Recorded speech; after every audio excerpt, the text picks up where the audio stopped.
know that the mainstream media is going to blame Republicans. They were always going to blame Republicans. And I saw a graphic. I want to do this real quick. I saw a graphic that some liberal from MSNBC or New York Times, one of these writers, put out. And they said, what's the common factor here? And they listed the 5 government shutdowns that have occurred in modern history. And in each of those government shutdowns, the House of Representatives is in Republican hands. And he utilized this to demonstrate how it's Republicans that are the problem. It's Republicans that want to shut down the government. It's Republicans that are the unifying factor in all of these things.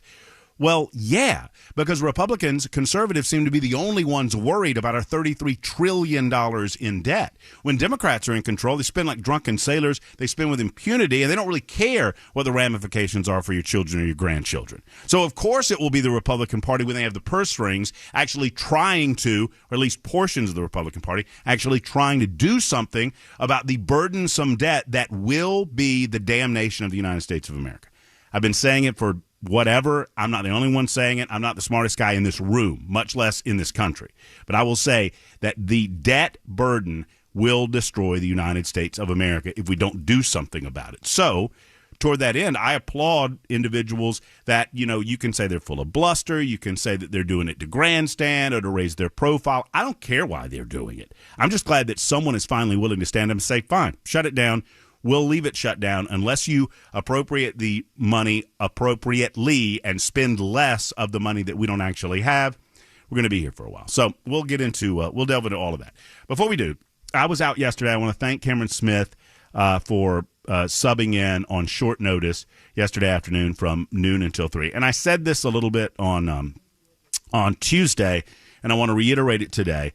I had my grandfather and my grandmother raised me. My father was out of the picture for the until my 30s, honestly. My dad was out of the picture, and we rekindled our relationship later on in life before he eventually passed away. Oh, bring him on up here. Get him on up here, Lucian. I don't mind. Come on. Are you working today? No, I'm off. Oh, well, it's good to see you. Just come on up. Well, we're chilling. We're hanging out. Lucian, one of my FedEx driver at the Grand Old RV Resort, Convalescence Home, and Batmeat Market. Thank you. He would, Lucian would come by and honk his horn, alerting me to the fact that I was going to be late for work. That's a true story, is it not? Every day. Every day. He would say, hey, it's 11 o'clock. Get your butt out of your camper and go home. Well, it's good to see you. Hang out. Get yourself some water or something along those lines. So I had to, my parents have passed away. Everyone, it's an interesting dynamic when on this earth you realize that everyone in your family above you is gone. No aunts, no uncles, no mother, no father, no grandmother, no grandfather. And I had that in my life at a relatively early time. It was 2015 when I lost my last family member, my grandfather. He passed away at the age of 86. But there are so many different people in our lives. I'm fiercely independent. I believe that we control our dynamic in the United States of America. We control our fate in the United States. But to suggest that you do that singularly without the assistance of other people is foolish, if not out and out dumb, ignorant of the surroundings and the dependency that you have in such subtle and small moments over your course of your life, or maybe even bigger ones. And, my grandfather, as good of a human being as he was, he didn't know college from Adam's house cat. And when I was a senior in high school, a family took me kind of under their wing because they knew I didn't have a lot of direction in that regard, and truly became surrogate parents to me. And the dad, who I always refer to as Pops, passed away yesterday at about 6:45 yesterday evening.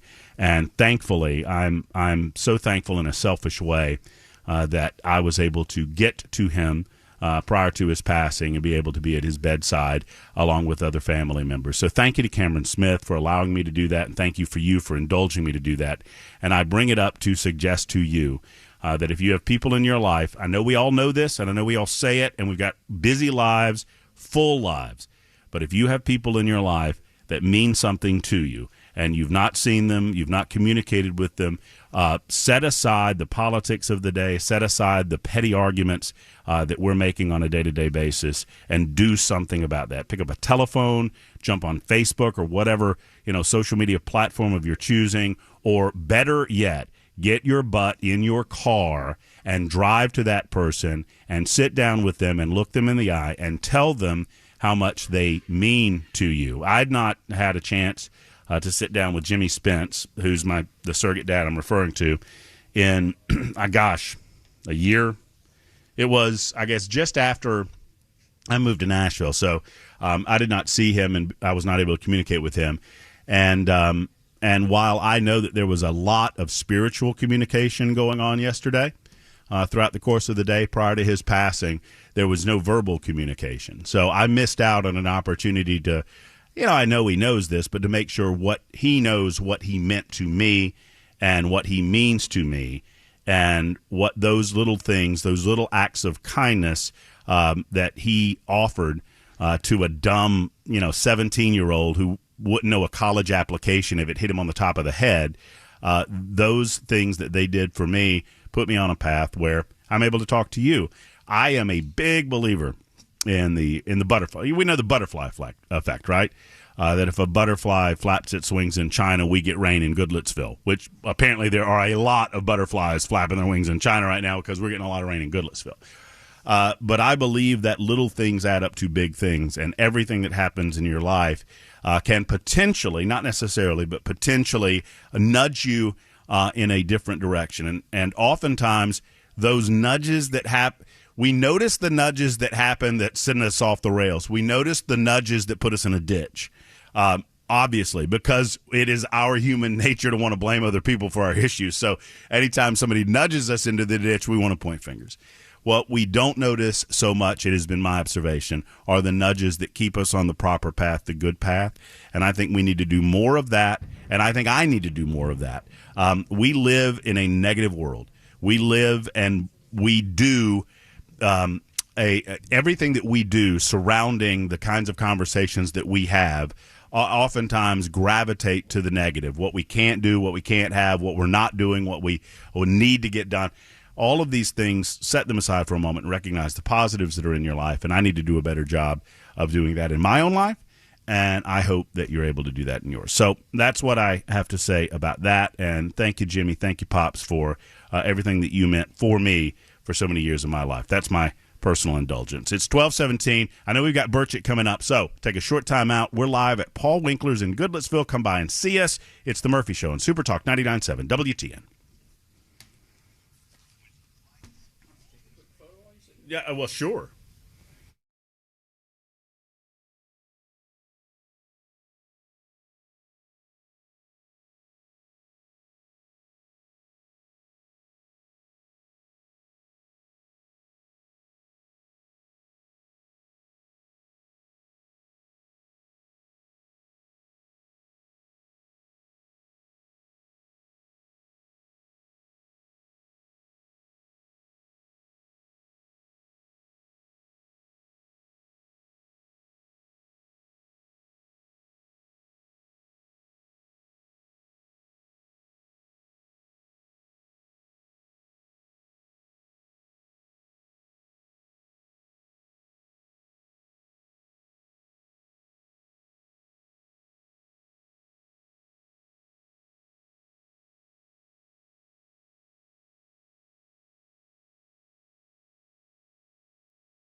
Super Talk 99.7 WT, and that's the face of a guy that says I'm in trouble.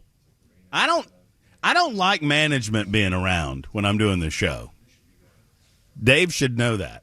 Although he did give me a Georgia Bulldog cigar today, which is quite something considering, I'm a little surprised you were able to afford it considering the amount of money that you got going to Georgia Tech.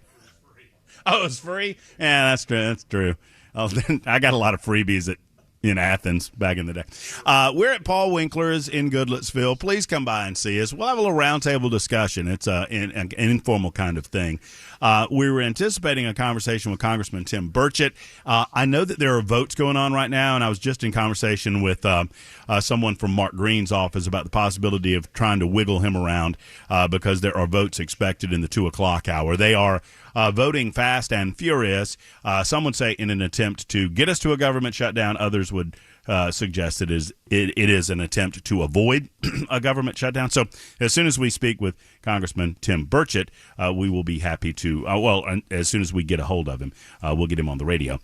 There is an impeachment inquiry on the docket for today in Congress on Capitol Hill.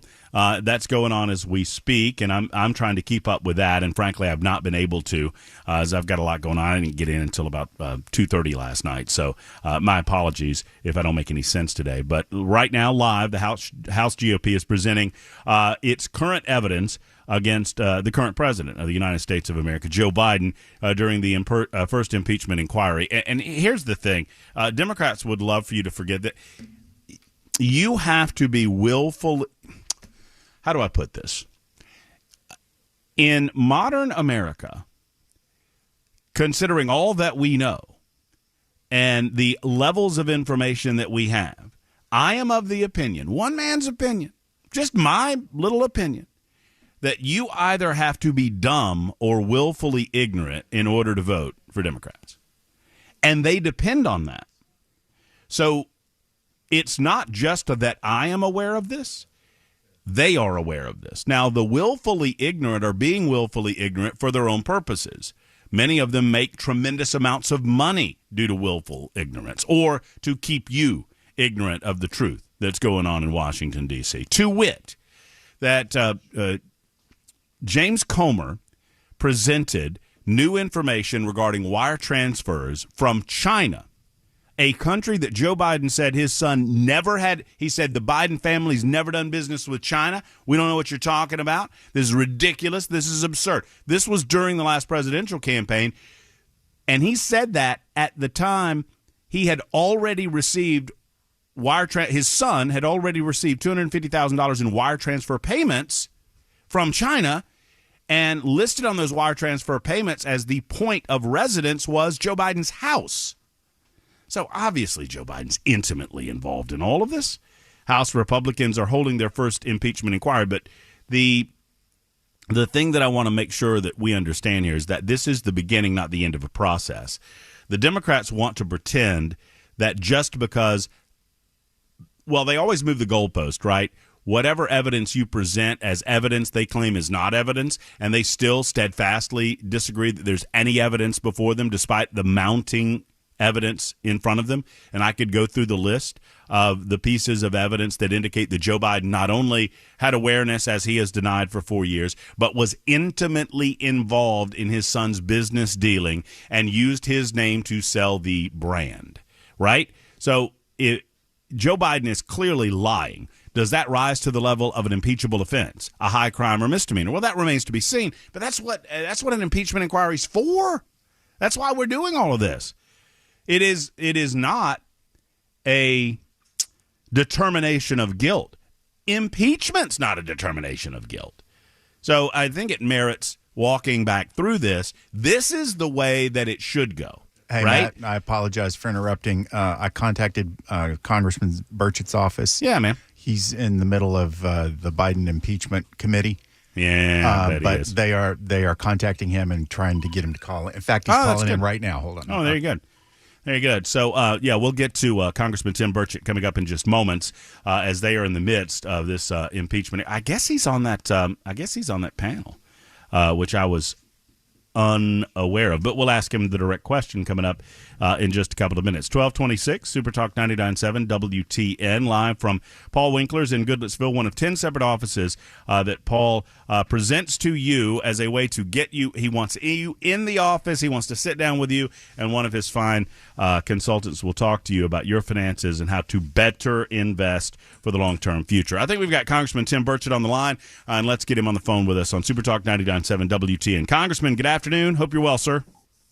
I'm well. Sorry, I messed up on my time. I was supposed to be on with y'all. Oh no, Tim, it's all good. I just tell us what you can about the impeachment inquiry on Capitol Hill. Tell us what you can about the action on Capitol Hill with regard to the government shutdown. Okay, the impeachment mostly is our side of the aisle, of course, is laying down some pretty good facts. The recent $250,000 wire transfer, and it listed Joe Biden's residence, Joe Biden as the recipient of that. And apparently that doesn't tie Joe Biden to $250,000 shipped wired from the Communist Chinese. So, and the Democrats, of course, they're infatuated with Trump. And so it was interesting. One of them just said, and you all wanted to impeach Biden before he was even elected. And then, of course, the chairman of the committee has made the statement publicly many times before Trump was inaugurated that they needed to impeach him. And, of course, we always remember Tlaib's delightful cuss words about wanting to impeach, and then she dropped an F-bomb. So, there's nothing. It's just going to go back and forth like this. And we're, this is what you do. You lay down the facts, one side does, and the other side tries to deflect. And that's politics. But the shutdown, my opinion, is completely avoidable. We went home the entire month of August, as I've stated. September 30th comes around about this time every year. Our budget runs out. And not to interrupt you, Congressman, but I hear from our listening audience in Middle Tennessee, and repeatedly, regardless of where they are on hell, shut it down or avoid the shutdown with a CR, there's a level of frustration over the fact that the speaker chose to allow the membership to go home. And I understand y'all have vacations, and I understand y'all have things planned, but I also understand that, I know I'm preaching to the choir when I say this to you, Tim, but you also go up there to do a job, and the basic function of your job is to pass a budget before the end of the fiscal year, right? Before the end of the fiscal year. And so they say, let's pass a continued resolution for 30 days so we won't have to pass any more continued resolutions. Well, that's like telling a crackhead, I'm going to give you crack cocaine to get you off of crack cocaine. That just doesn't work. As we say in East Tennessee, that dog don't hunt. And definitely this dog ain't doing much hunting. We start first meetings 10:30 or 11 o'clock, and they cater in a lunch or something, and then everybody walks out at 4 o'clock or something with their Brooks Brothers jacket over their shoulder and their sleeves rolled up and their collars undone. Oh, we've been working hard. The average citizen's 6 o'clock in the morning, they're already hitting it, and this bunch ain't even rolled out of bed yet. So to me, it points the finger at both parties, and we've got to get back to work and start solving these problems. We're $33 trillion in debt. We take in $5 trillion a year, and we spend about $7 trillion. That's the bottom line in all of this. Well, we most frightening individuals.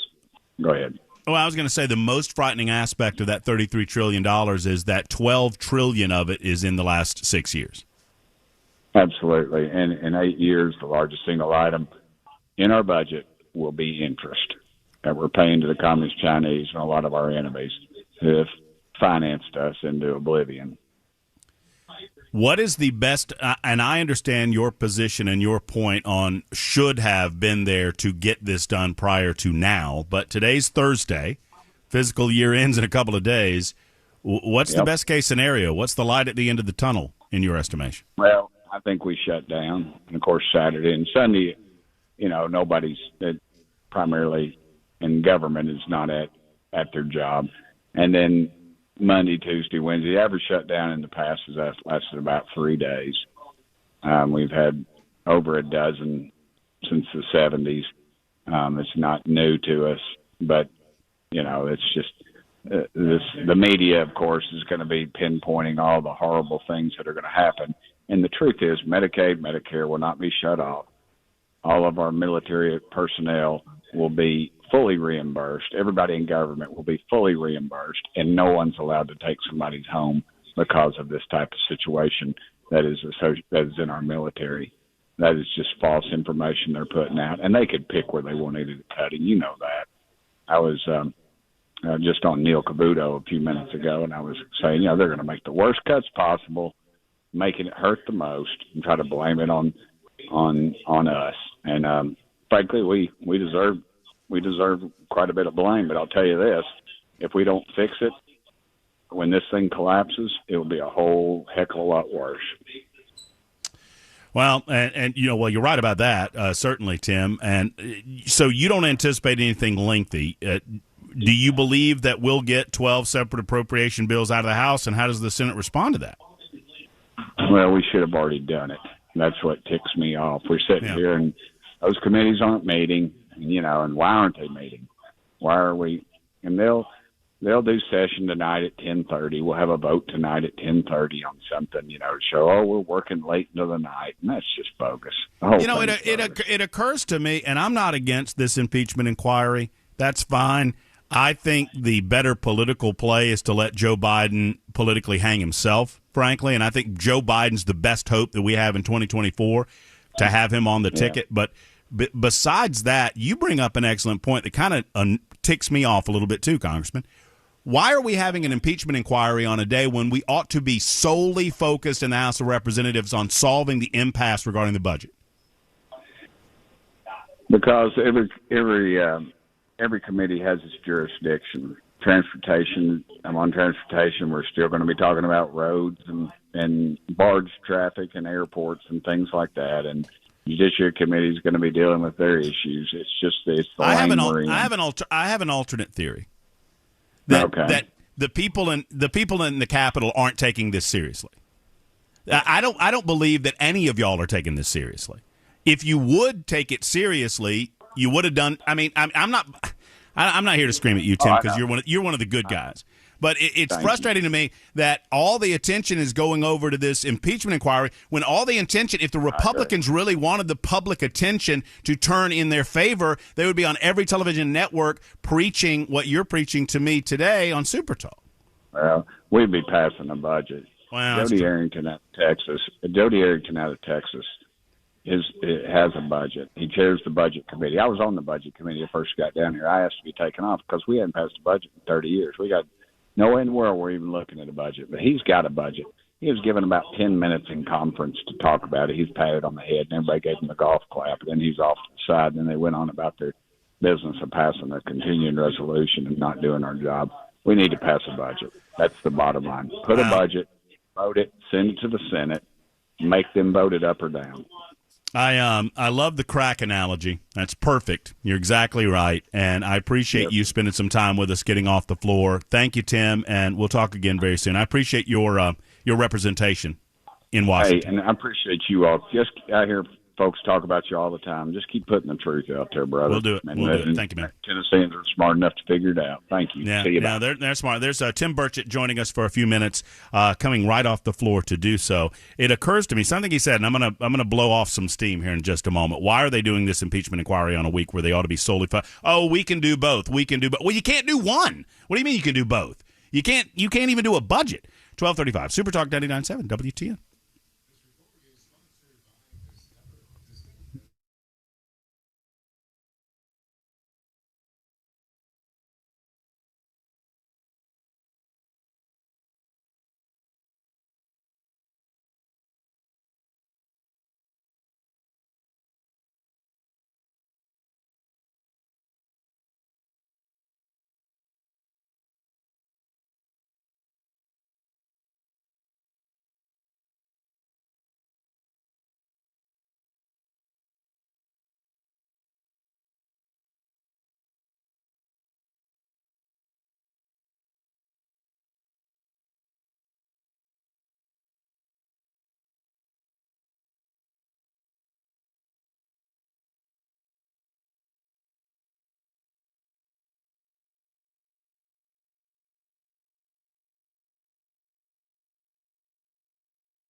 Super Talk 99.7 WTN Thursday edition continues of the Matt Murphy Show. Matt Murphy back in the house. Actually, I'm not in the house.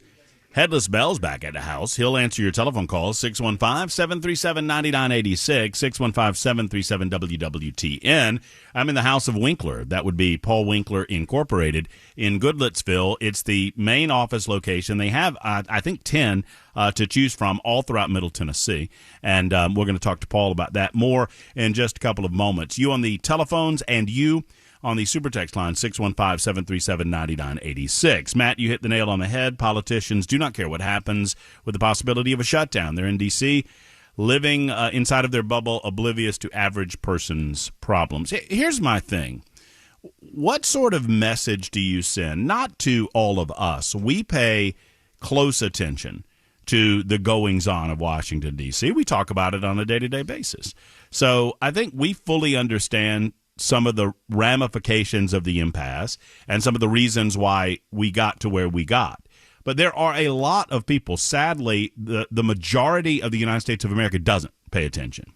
What sort of message does it send that you can't singularly focus on this thing? And I get what Congressman Burchett is saying, so that's kind of inside baseball. Well, Matt, we can chew bubble gum and juggle at the same time. But it sends a message that this isn't that serious to you. And sadly, the Republicans will be blamed because it was the Speaker of the House, a Republican, that let everybody off for vacation. Because God forbid they lose a week of vacation. God forbid they don't get to take the family to the beach. And that, by the way, that's why they took the August recess, was because a lot of the members had vacations planned, and McCarthy, and I've been told this by several on Capitol Hill, because McCarthy didn't want to blame those good people or didn't want those good people to suffer because of the actions of a Matt Gaetz or some of these other folks that were quagging up the works. Well, so instead of having your membership suffer, God forbid, the American people have to suffer. The United States military has to suffer. And I understand they are made whole, but they're used as political pawns in this excuse of a shell game. And it is an increasingly frustrating dynamic that they don't understand the concept of hard work. Tim Burchett said it, and I agree with it. They think working hard is starting at 10, taking off at 11:45 for a 2-hour lunch, and then you, like Burchett said, you roll up your Brooks Brothers sleeves, you get to work for a couple of hours between Tuesday and Thursday, and then you fly back home on the taxpayer dime on Friday before you do it all again the following week. Just infuriating. 615-737-9986. Hey, Matt, my wife Sophia just left Paul Winkler's after stopping by to say hello. We both wish to share our condolences. And that's very kind, David, and it was very good to see Sophia, and I appreciate her stopping by and appreciate those kind of words. Matt, I heard, Kathy writes in, Matt, I heard during an earlier news report that Congress will still get their paychecks during the show. Of course they will. Why are they still getting paid while our military isn't? Because they're Congress. They're not going to cut off their pay. Come on now. Come on. I mean, let's be serious about this. They're the most important people in the universe, right? It sends such a poor message, which is why I said last week I have zero issue with them shutting it down. And here's why. You first have to send a message to your own leadership in your own party that you're serious about what we need to do to accomplish the goal of cutting into the overspending that happens on a regular basis. We're not even cutting into the national debt. We're not discussing cutting into the national debt. We're discussing attempting to limit adding to it. We're not even discussing elimination. Here's what's fascinating about this conversation.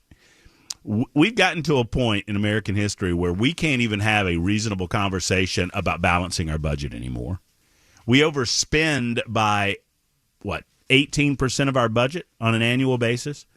So 18 to 20% of every budget that we pass, and we don't really pass budgets anymore. They are always CRs, but for the sake of argument, we'll use that term. Every year, when a budget is passed, somewhere in the neighborhood of 1/5 of the money being budgeted is made up. It's made up money.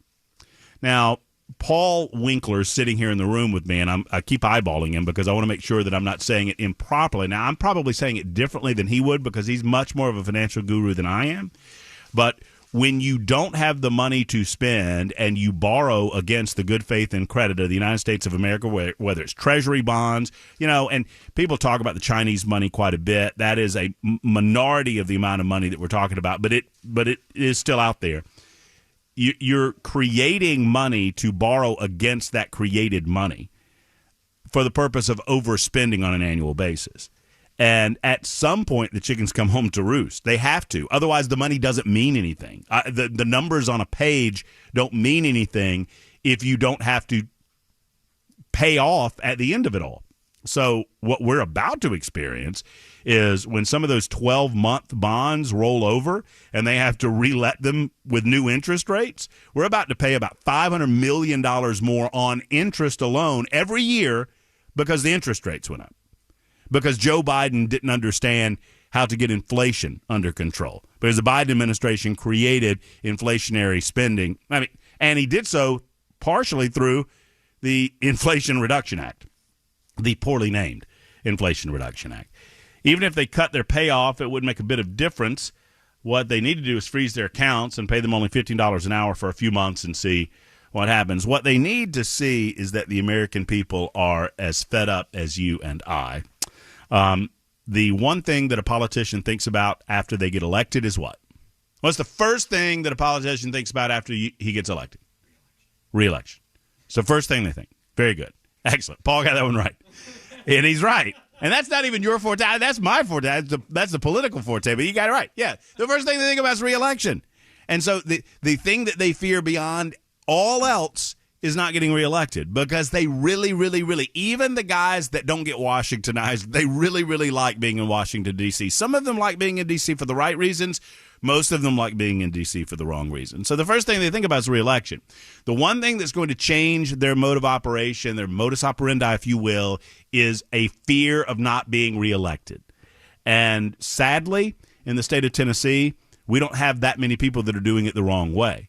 But I would suggest that we need to take it a step further, and like I did with Congressman Burchett earlier today, we need to press upon these people, to press upon the right people, because we don't have access to them, and they do, that we expect this to be done differently moving forward. We expect that it is taken seriously. Not just they didn't seem to take this seriously until the last 2 weeks. If they were taking it seriously before then, why, once again, not to harp on it, did they go on vacation? Why weren't they working on this issue in May or June or July? Didn't seem like we were doing a lot of that back then. And I don't understand what they don't understand about the Democrats. The Democrats have not changed their playbook. When the Republicans are in charge, any sort of cuts that the Republican Party tries to present, even if it's cuts into the increase in spending, they present as draconian, and they're going to, kick grandma out of the nursing home, and this is just as awful as can be, and they try to play out the string because they know if we get to September 28th on the calendar, who gets the blame? The Republican Party gets the blame. And the Democrats certainly don't care about the American people.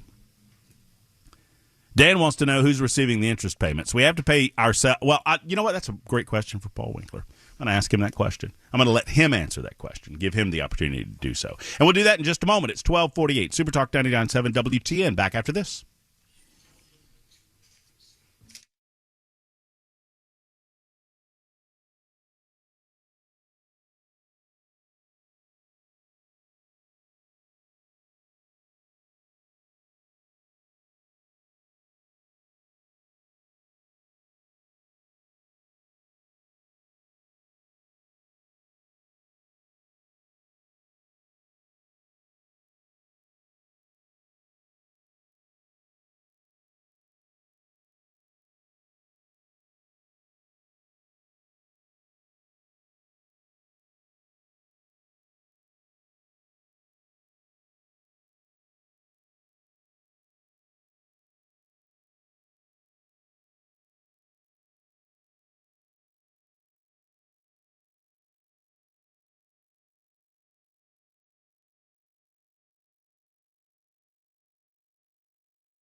Super Talk 99.7 WTN 1255. Matt Murphy and you until 3 o'clock. We'll hand off to the drive at that point. We are at Paul Winkler's location in Goodlettsville. We'd love to see you. 3050 Business Place Drive. Did I say that correctly, Business Paul? Park Circle. Business Park Circle. Yeah, get it right, Murphy.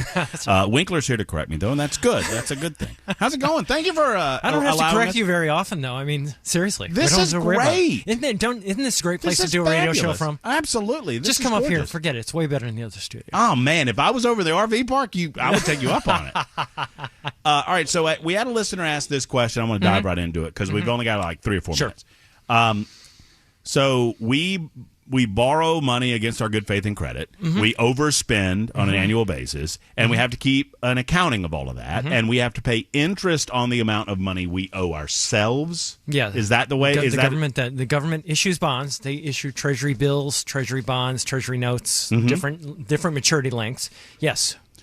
And so every year we have to budget for interest payments. Yes. And who does that go to? Who gets that money? Well, so you'll have pensions, you'll have banks. You know, if you remember, the Federal Reserve's controlling interest rates by buying and selling of government bonds.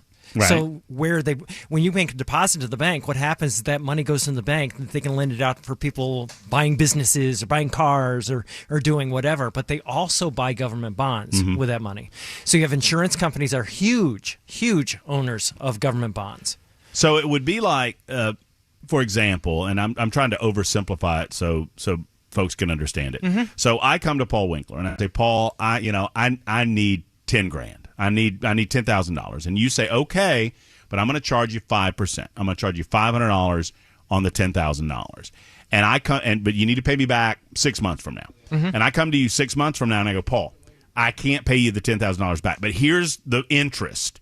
Can we roll it over? Is that kind of what we're doing? Well, then yes, and you have to reissue another bond. That's what you said earlier was exactly correct. When you have, we call it reinvestment risk. And if you go and reinvestment risk is where interest rates go down. That's the risk if it goes down. But in this particular case, the risk is on the government. If interest rates are higher, they have to refinance the debt at a higher interest rate. And that's what we're seeing right now. We're seeing an inverted yield curve right now, which is kind of weird. Inverted yield curve. And what that means is that short-term interest rates are higher than long-term interest rates. So what that does, it's often a precursor to economic slowdown. It's often seen as that way. If you have higher interest rates in the short run, but the lower interest rates later, it's telling you that the markets are thinking that there's going to be a slowdown. Right. In the economy. That doesn't mean the stock market's going to go down. Don't take it as that, but it does mean that we could have economic slowdowns.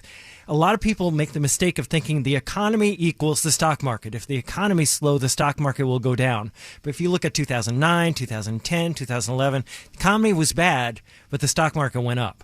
But it does show us that we think that there may be a slowdown in the economy if those long-term interest rates are lower, because it's telling us the market thinks that long-term interest rates will probably go down if the long-term interest rates are lower than the short-term. And that's what they call an inverted yield curve. All right, we're going to talk further about this. This is a fascinating conversation, and I don't have enough time to dive too deeply into it. How can what's the easiest way? PaulWinkler.com is the easiest way to get a hold of you? And then people actually set up 15-minute phone calls to any of our offices and just say, what do you guys do? You know, and how does it work? Or stop by in Goodlettsville and get a swag bag. Yeah. You got swag. We got Jeff like sandwiches. Oscar There's level. Sandwiches here. I know. I Come saw on, that. get in here. Eat Mason these things. is going to eat a sandwich during the break so that I can live vicariously through him. And would you do that? I'll pick one out and you eat it. Sounds good? Sounds good. Sounds good to me. There you go. We'll be back in just a moment. Hour number 2 starts with Steve Abramowitz of Mill Creek View. We'll talk some local politics, particularly Franklin, Tennessee, and the mayoral race there. That's coming up on Super Talk 99.7 WTN.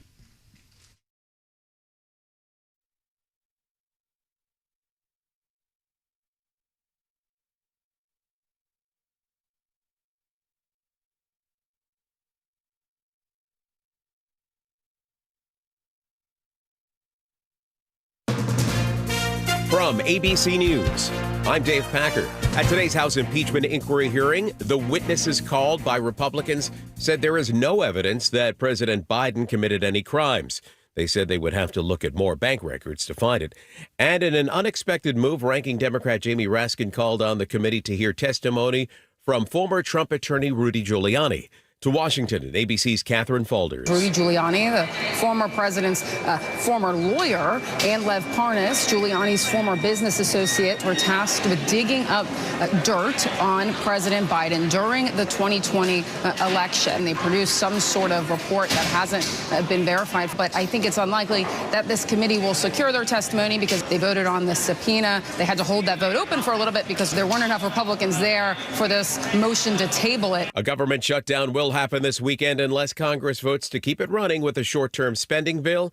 Florida Congressman Matt Gaetz opposes that, and after a tense meeting with House Speaker McCarthy said, "My frustration is that we're $33 trillion in debt, running $2 trillion annual deficits with no real end in sight. That's my frustration." The White House sending out a statement every half hour counting down to the shutdown, saying the consequences of a shutdown would be very damaging to the American people. They highlighted troops going without pay, lost jobs, and potential food insecurity. Baltimore police say a sex assault parolee is now in custody, accused of killing 26-year-old tech entrepreneur Pavel Lepere. Acting Police Commissioner Richard Worley says investigators are now looking into all open cases since Jason Billingsley was released last October. We're going to put this individual, this violent criminal offender, repeat offender, back in jail where he belongs. Now let's all work together to make sure that he stays there. Worley says Billingsley is also wanted for an attempted murder, rape, arson the week before, calling that a targeted incident. You're listening to ABC News.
It is the Matt Murphy Radio Show. Hour number 2 is cranking up right now on this Thursday, rainy edition. Now, in some parts of the state, it is not raining at all.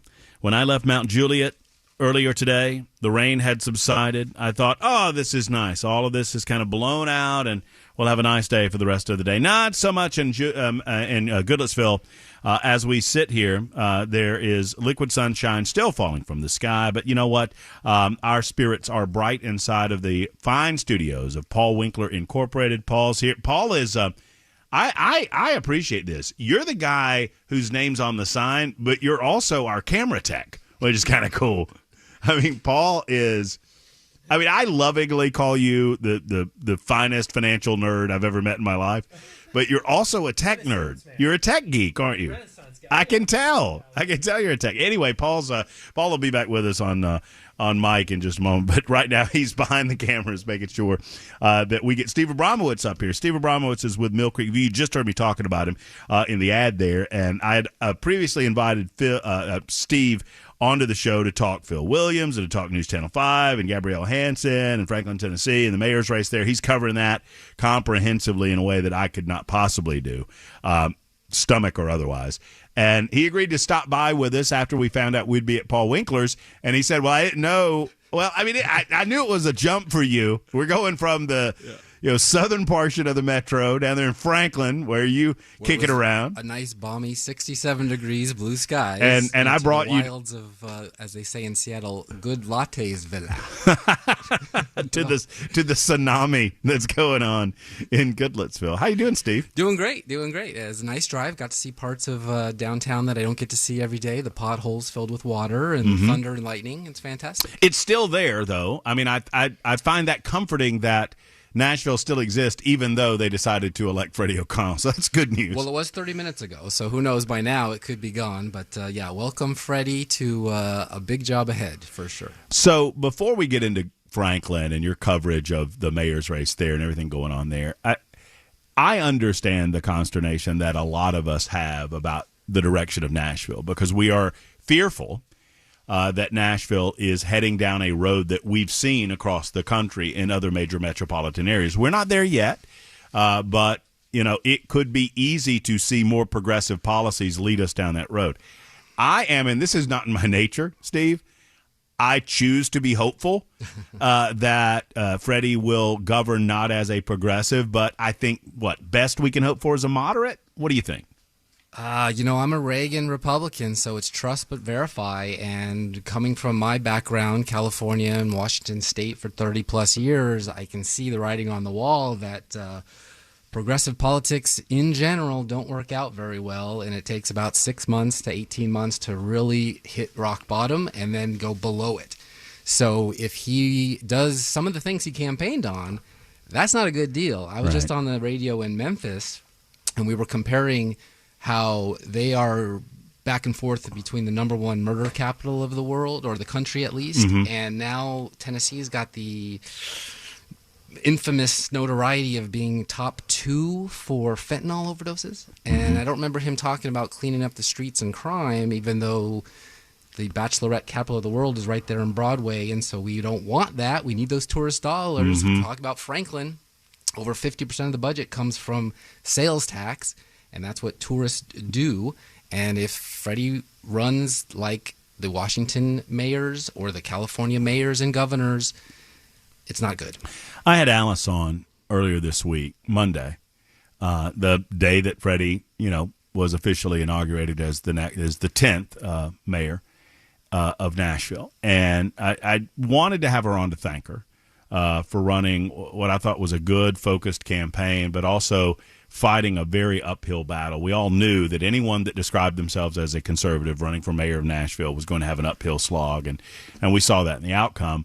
But also to remind people of some of the hope that exists around the country. And in some areas, we're seeing a turn of the corner. In Dallas, for example, where he had to get reelected to do so, but Eric Johnson steps out and proclaims himself a Republican now, after getting reelected as a Democrat, saying, as many Democrats have in the past, I didn't leave the Democrat Party. The Democrat Party left me. They're allowing the fringe elements of the party to control the narrative. And frankly, a soft-on-crime approach in our major metropolitan areas is not working, will not work. You experienced it out in California and Washington, as you mentioned. Yeah, and I'm going to take full credit for Alice making it past the general. She was on my show during that, and she did, and Freddie didn't, so I'm assuming he did it all on his own. But She ran on something that I was shocked that didn't get more traction, because if you trust the results, it was something like 60-40. Yeah, really close. Like that, yeah. Blowout, right? Yeah, right. In anywhere else in the country, you call it a blowout. Here, you just call it par for the course in a big city that's blue. But she was running against property taxes. He was running on, I wouldn't say no. And so now... It's exactly his campaign platform, too. Well, I wouldn't say no. I'm not saying yeah, but yeah, because you'll hold me against it if I do it, right. and I'm going to do it. And so he's going to do it. And so that's going to make all the other things we're talking about a big burden. We talked about rising interest rates. We talk about inflation. We talk about the cost of living. We talk about affordable housing, which is not affordable anywhere. So he's going to do what he always would do if he was in any big city and in America, and he's going to spend. And so that $1 billion of debt in Nashville right now is going to probably be a double before he's gone. So I fought the battle with the audience, and I say it that way. It wasn't so much of a battle. It was just it was a conversation, because I probably paid more attention than anyone else on Super Talk to the mayor's race. Well, you're not known for being combative, so it's really sure. weird. But I hope to express to the audience, and we might have a difference of opinion on it, that Nashville matters. And I understand if you live in Sumner County, you live in Williamson, you live in Murray County, how it's easy to be dismissive of, well, Nashville's gone woke, they're liberal, there's no hope there.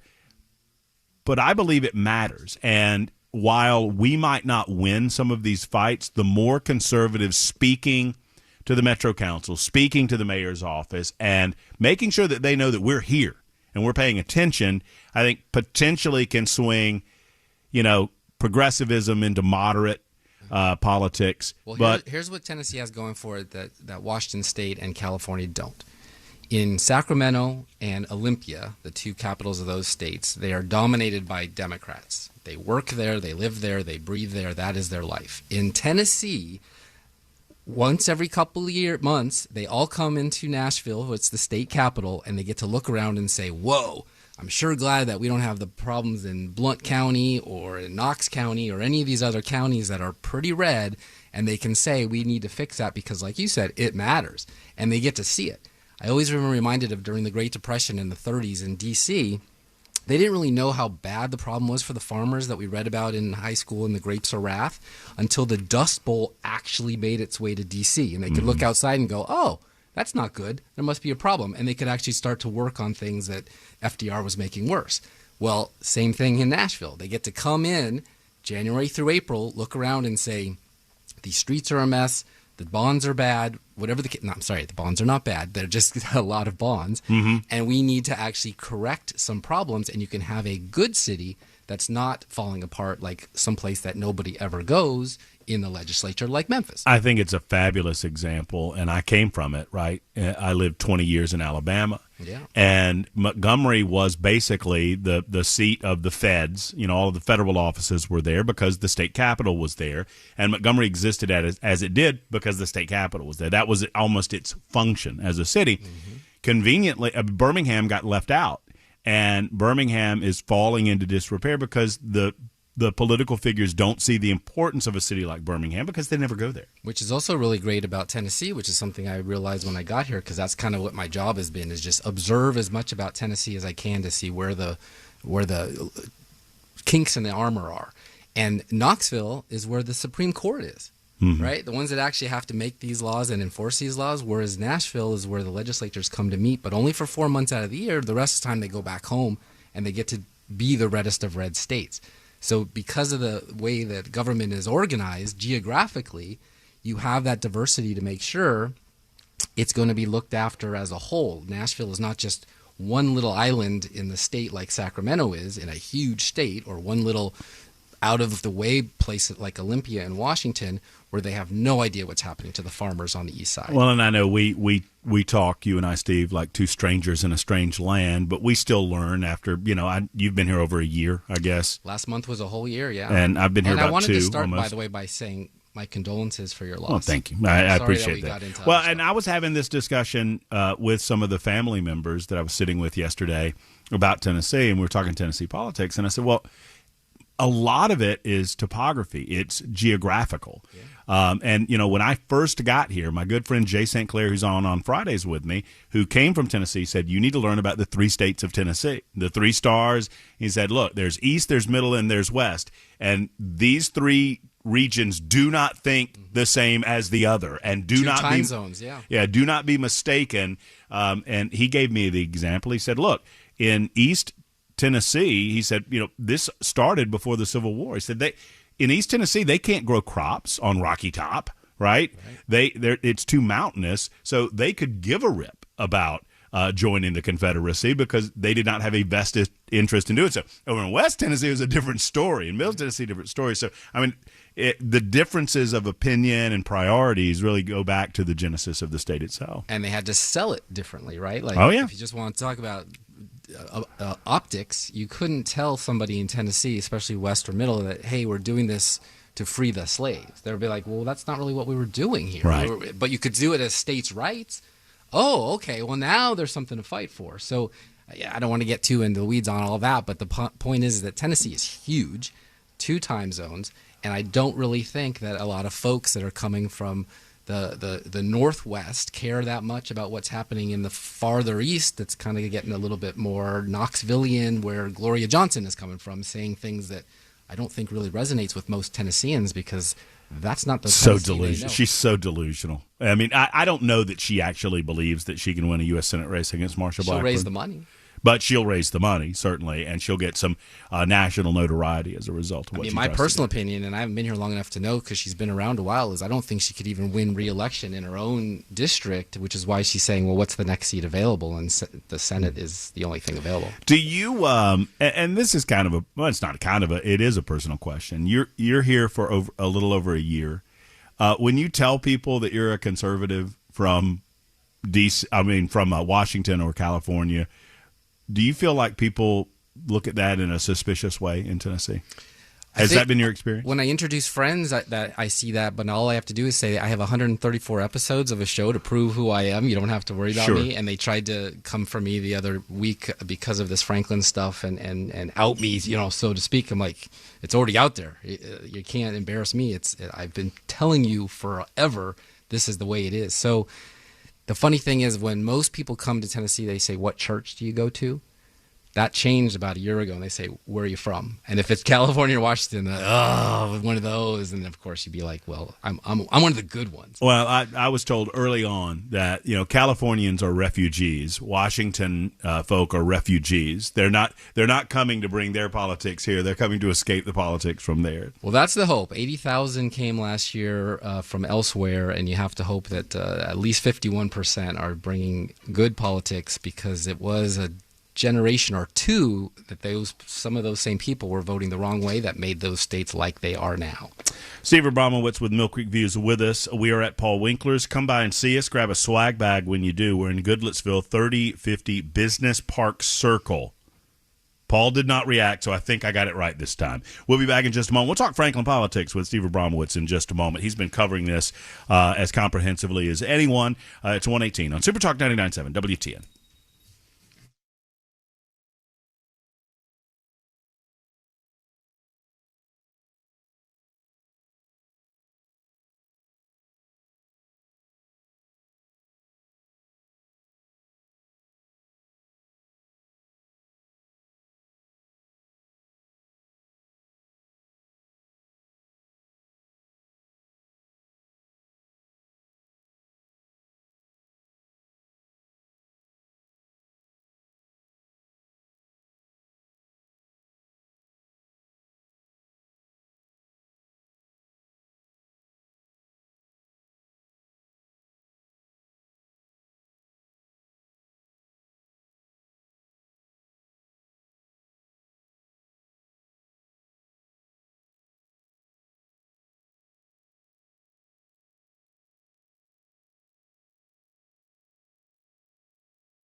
But I can't do math when it comes to food.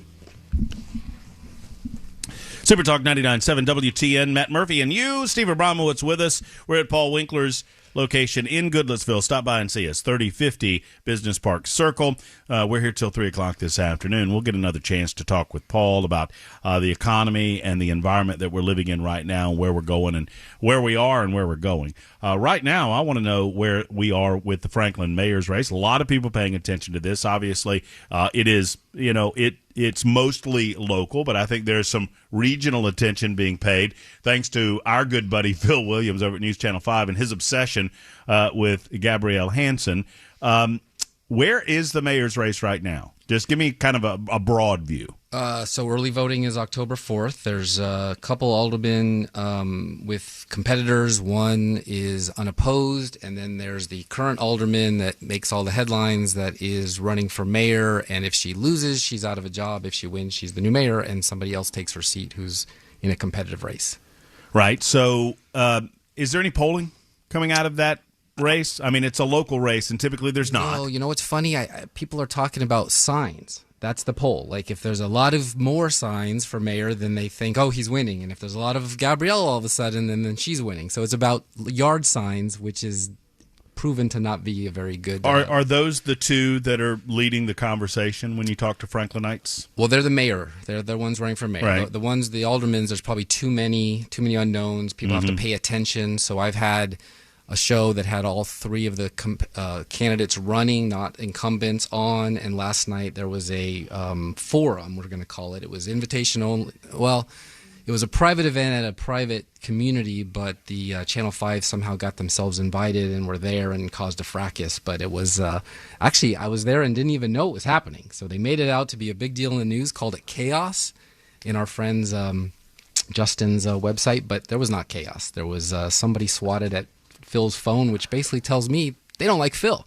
But they were there to hear about the debate and the issues were hashed out, and it's going to be interesting. What are the issues that Franklin people are talking about? Well, you said Nashville matters, right? And Williamson County matters too, and Franklin is an important city, in my opinion, and so they have a $100 million proposal for a new rebuild of the city hall. Mm-hmm. That's going to put them $100 million in debt. Mm-hmm. They have this high-rise apartment building that they want to put in. A famous singer is selling the land. It's called Middle 8, and that's going to cause traffic nightmares, and it's going to cause a huge expense. And some people say it's actually in a flood zone, so that's not going to be good for the future. But there's not a lot of land there. The city bought a ton of land, so they're angry about that. Of course, there's the Pride Festival, because it'll be up for another vote next year and whether or not they're going to do that, and that's what caused all the headlines a couple months ago in the summer. The water rights, there's the city boundaries. I blame you, by the way, for all of that, all of it, because if it weren't for you and your coverage of the Pride Festival, maybe we could actually bring... we could probably blame Cameron Sexton if we really think about it long enough. Didn't you tell me that you had Cameron scheduled before you had Gabrielle on? Oh, gosh. Yes. Although, I must say, the missing episode 80 is now available for all of you satanic worshipers who want to hear it, and sadist masochists, because it's there now. Everything's been flushed out. But, yes, that was Cameron Sexton, who last second said, I can't make it. I made a quick call to somebody else who was on the list of guests. That person came on.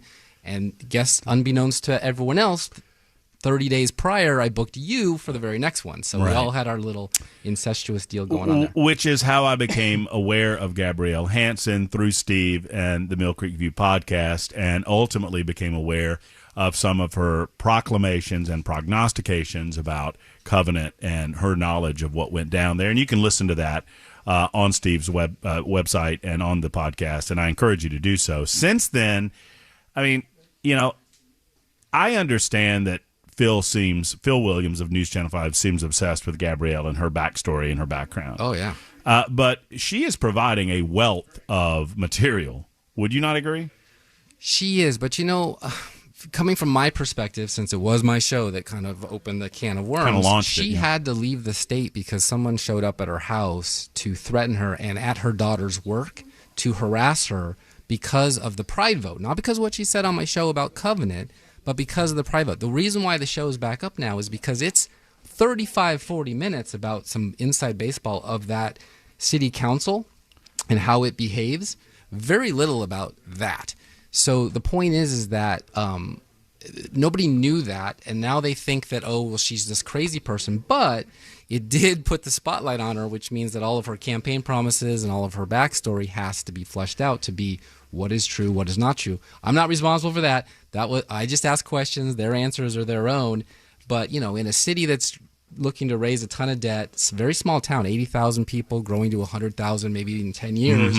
This matters to the locals more so than her, whatever Phil's talking about, like someone swatting his phone down. Well, and I want to say to you, and I've said this about you in the past, that part of the reason I like you, we take very, very different approaches as to what we do and how we do our business. And I would note that you, in interviewing Gabrielle, are trying to take kind of a hands-off approach in terms of judgment.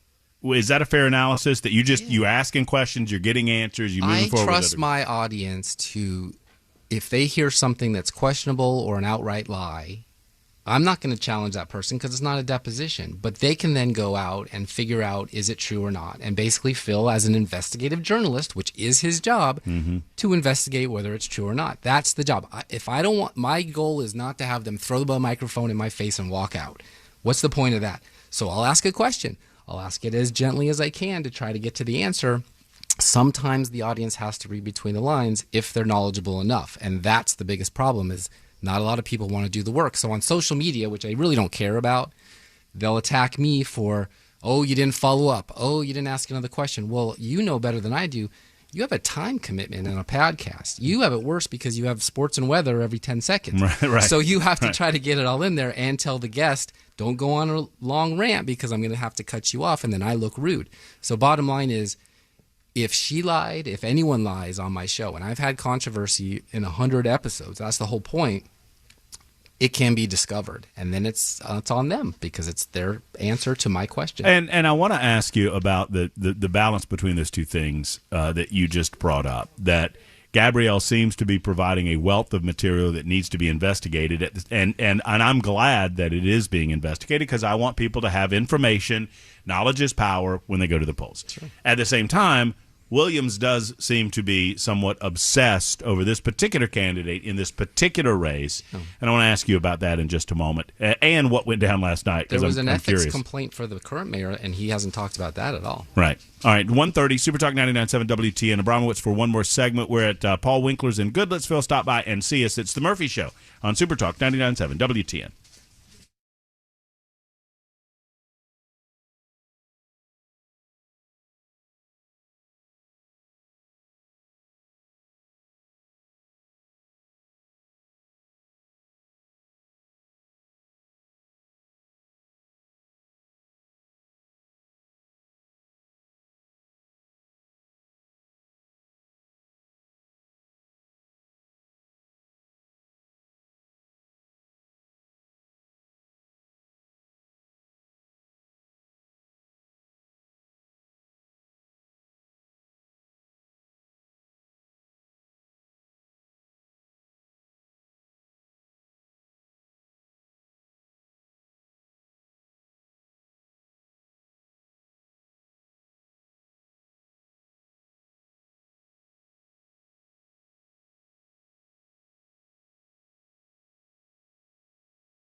followers than me, I don't reply anymore. Mine's always 50. 50.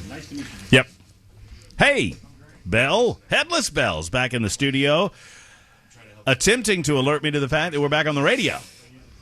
I was just talking to listener Greg about the anonymous random trolls that are on Twitter and how to handle them. And actually, Steve Abramowitz and I have similar practices. I don't always follow this, Steve, because you deal with the anonymous I call them the rando-anons, the anonymous random people, these trolls on social media that, they're from... One of them came to my house last week. What? Yeah, rang my doorbell, ran to the sidewalk with the phone out, ready to go, but stupid person picked the wrong day. It was yard sale week, so she ran away when the neighbor came out. But I know who sent him, and I didn't work. Not intimidated. Cameras everywhere. What were you saying is your practice on social media? Oh, from now on, if they have less followers than me, I don't even reply. See, my standard was always 50. It hovered between 50 and 100. As I look, and my standard has been that if you have less than 50 people that are willing to follow you on Twitter, you don't really exist. You're a non-person. But a lot of them are like fake prostitutes and weird salespeople. So 50, you can buy 50 for $50. That's true. I have That's true. 650 now. If they have 651, I'll reply. Otherwise, I just mute them.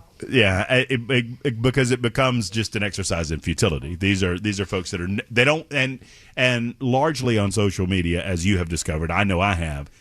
They don't want to have a discussion with you. They have no interest in having a discussion. No, they want to show off that they're smarter than you or that they can say something funnier than you or put you down or whatever. And they've never listened to the show. Often I'll say, spoken like someone who's never heard the show. Back to the Franklin mayor's race. Yeah. And I'm not here to try to pull you into an opinion-based discussion about Gabrielle because I respect the way that you do your business, and I know you respect the way I do mine. But you've been in the room with her. You've sat down with her. She comes off to many people observing this from afar as someone who's a little off in terms of her storyline and in terms of some of the claims that she's made over the last 6 to 8 months. Yes. What is she like in person? She's very poised.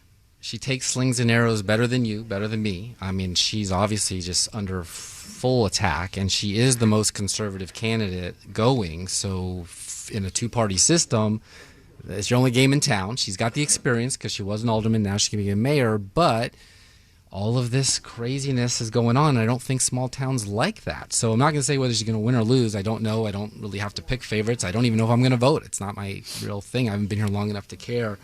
But and this is a thing I have to say on Twitter. Just because you repost somebody's tweet is not really an endorsement. Just because I interview someone on my show doesn't mean I'm endorsing them. Right. I'm trying to give voices to the voiceless.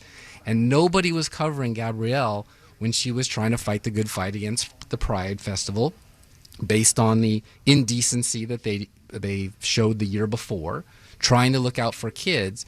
So she talks the MAGA, the family values talk. But, of course, with Phil being an investigative journalist, doing his job, investigating, he's finding a whole lot of stuff that makes all of that very questionable, as any politician should be put to the fire. You were talking about the debate last night. Every single one of those clowns on the stage has to be vetted to make sure that you can trust them because it's verified.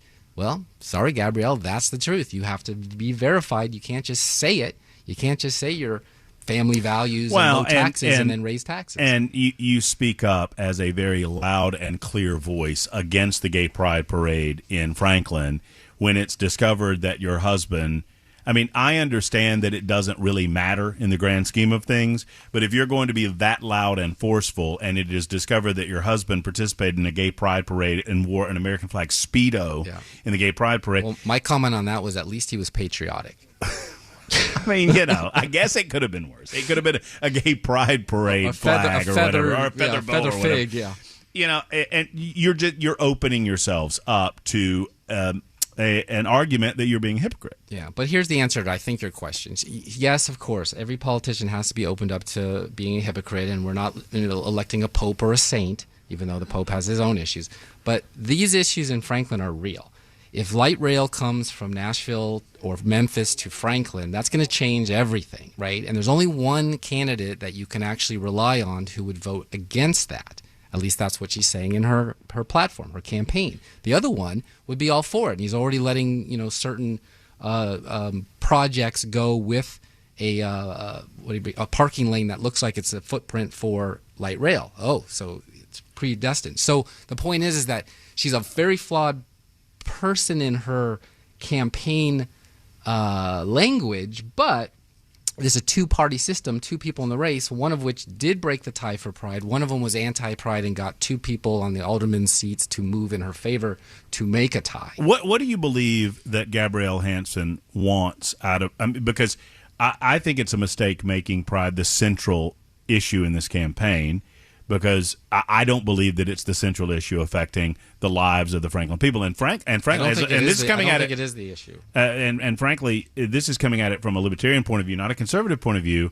That she won that argument. Like the Pride Parade as it existed in Franklin the last time around was, to my knowledge, drag queen show free. Yeah. There's an alderman running on the exact same thing, saying we're not going to ever do that again, because the next thing you know, you will have a parade down Main Street versus the tucked away over here. Why not do it on private property? So she's actually motivated people off the sidelines to get into the race to carry that forward. But that isn't the issue, in my opinion. That's the problem. That's why when Phil came down to West Haven last night, puts the camera in everybody's faces and then runs on the news how somebody swatted his phone out of his hand, and that's the news, that tells me people don't like you, Phil. They're fine with what the issues are, because it was a very, even the headline was chaos in West Haven. No, I was in the room. There was no chaos. It was very dignified. Nobody clapped. Nobody whistled. Nobody hissed. Nobody did anything. They listened to the answers to the questions that were on their mind, because that's their hometown, whether it's Gabrielle and her Texas and Chicago baggage, or whether it's the current mayor who's been there for 12 years and made everybody mad, which is why the room was filled in the first place, because he broke the tie on Pride. That's just one thing he's done. Do you believe on the front of the parade itself, do you believe, is it Gabrielle Hansen's position that she does not want a gay pride parade because she disagrees with the lifestyle, or is it that she does not want public obscenity laws broken, or graphic displays of things that should not be available to children in public? So last night she said it again, and on my show she said it, so you can rewind it 15 times and listen to it over and over again. She basically said that she wants little town Franklin, with its 15 churches and 5 in downtown and all of its wholesome values, to stay that way, and she doesn't want anything that has social justice attached to it, like the Pride Festival, not a parade. That would be the next step, which would be terrible, because then it's going by businesses and houses. You don't want to see it. Festival you can actually volunteer to go on to, but it was public property. Point is, she would probably vote not to give them the permit to do it, but here's a little backstory.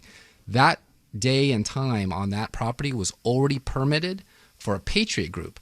They got bumped across the street to the factory. Yeah, Cosfest. I'm very familiar. There you go. So that was the, horse trading that happened to actually let Pride have the festival. But from a liberty perspective, I would encourage Gabrielle and all of the listeners to look up Skokie, Illinois, and the idea that you can prevent individuals from peaceably assembling in the United States of America because you have a disagreement about their viewpoint or a disagreement about their lifestyle. I'm from Napa, California. The Supreme Court the Supreme Court has well established that you, as a city alderman or as a mayor, do not have the ability to prevent individuals from peaceably assembling because of their particular viewpoint. So last year, they misbehaved. I get that. In between, they passed an ordinance on decency. The mayor said, well, they promised not to do it again this time. And they didn't. But what was the point of the new ordinance, decency, that said you can't do this? And so to Gabrielle's point is, now we have to pass a law that says there's actually consequences if you do it. So it's very.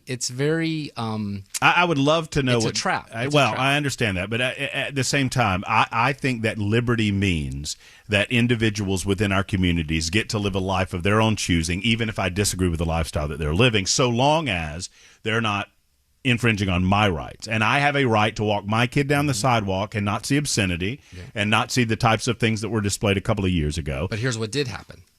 for the benefit of those folks who are using their liberty and their First Amendment right to assemble, they took Bibles out of old ladies' purses, 2 of them. They arrested a man for wearing a Jesus shirt who apparently was praying and may have been offended by the goings-on and was pointed out by the organizer and removed by the Franklin Police Department. And now he's suing for religious liberty infringement, which is going to cost them a heck of a lot more than the fear that they had that they would be free. Well, they got to figure out if that event space is a private space or a public space. It's public. Is what they have to do. Literally public. But they excluded individuals from a public space, and this is on them. The organizers did. Right. This is on them. They excluded individuals from a public space, but they claim that the space told them that it could be a private event. That's their claim. That would be the city saying that, right? And the mayor's the one apparently who's in charge of whether the police actually can. And I forget the name. I forget the name. What the name of the park? It's an old horse. Yeah, it's where they have they just had the Luke Bryant Festival or the other. Right. So it's this space that acts as a public Hillsdale Farms. Hillsdale. It acts as a public space, but then private organizations can kind of rent, I guess, the space out for their own. For example, the Luke Bryan concert is a good one. Mm-hmm. I can't go to that without paying a ticket price. Right, but it's a public space. Yeah, that event was free. But you know what I mean? But they have ticketed events, right? But the police were there on the taxpayers' dime to enforce anti-religious, let's just say, grounds. At least that's what the lawsuit's going to say. Apparently, that's what Gabrielle said last night. I haven't seen it filed, but because of their enforcement on the property, the public property, that somebody went there wearing a Jesus shirt to profess his faith in Jesus, he gets arrested and now has a record and is going to sue. I've been told.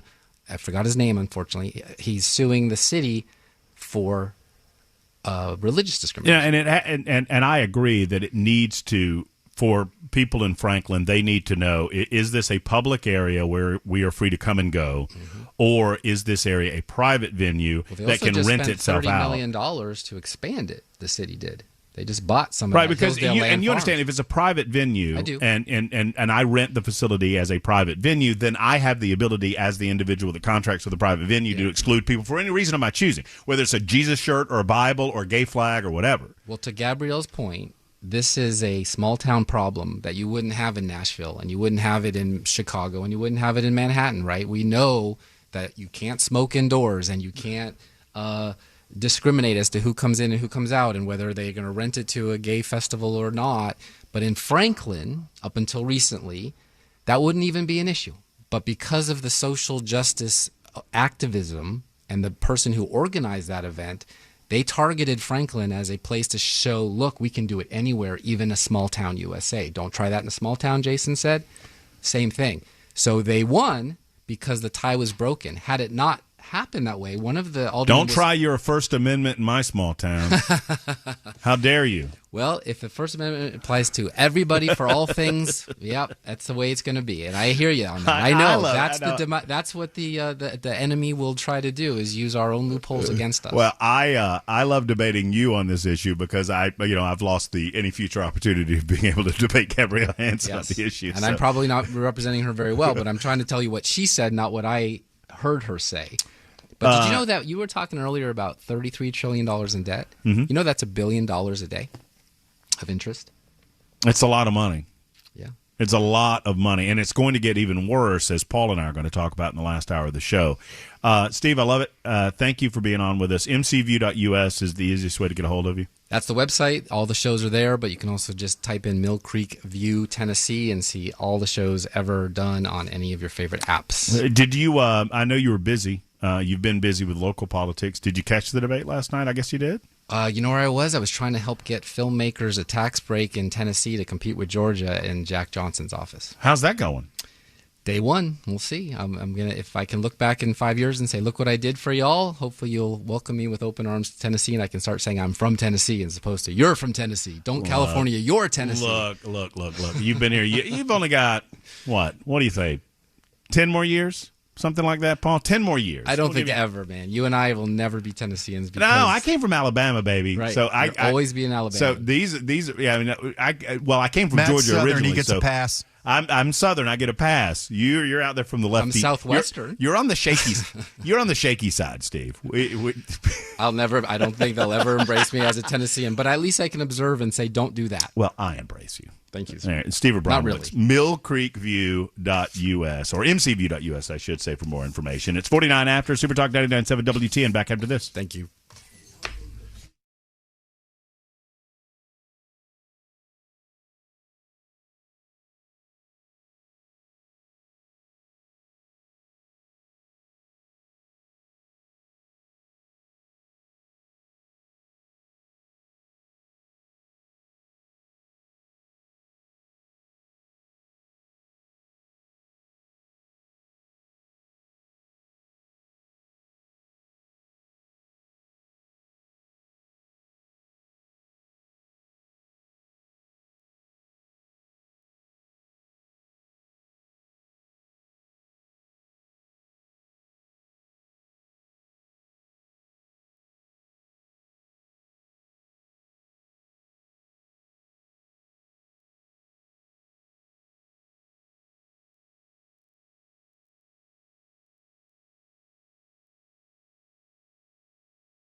156 Super Talk 99.7 WTN.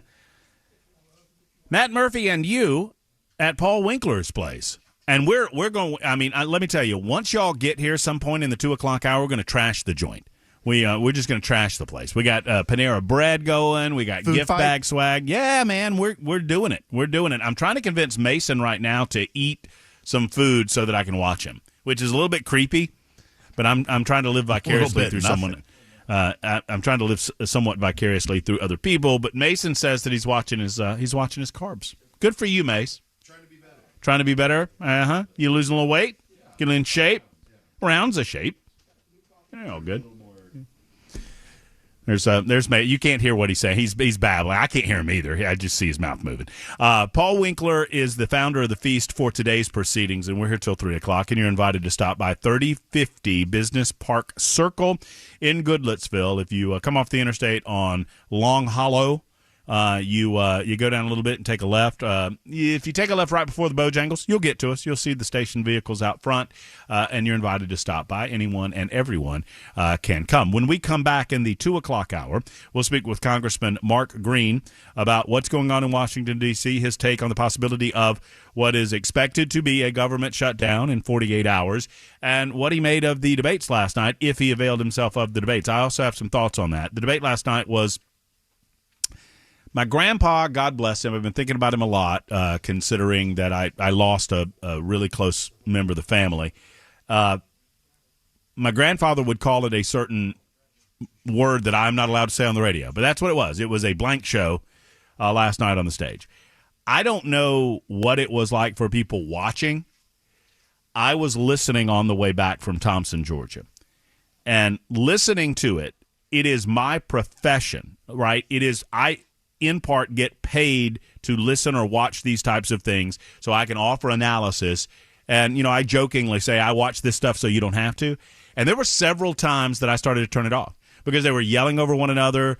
They were talking over one another. They weren't following the rules. And it truly did look like the kiddie table at Thanksgiving. And while I was one of the ones that suggested Donald Trump should be on that stage and should be debated, I think he's right. I said it after the first debate. I'll say it after this debate. Donald Trump would be a fool to get into that mess. So we'll talk more about that in the last hour to come.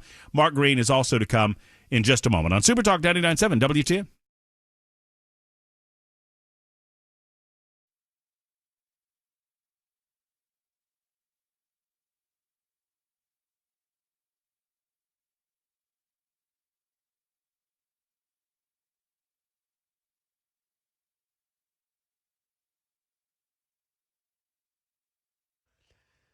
Two o'clock, I'm Mac Maury with your top stories. Right now, 77 degrees and thunderstorms scattered right now across Middle Tennessee. Some seriously heavy rain in portions of Nashville currently, and that could stay for the rest of today. It could sustain as there's the chance of clouds and showers through this evening. Complete forecast just a few minutes away.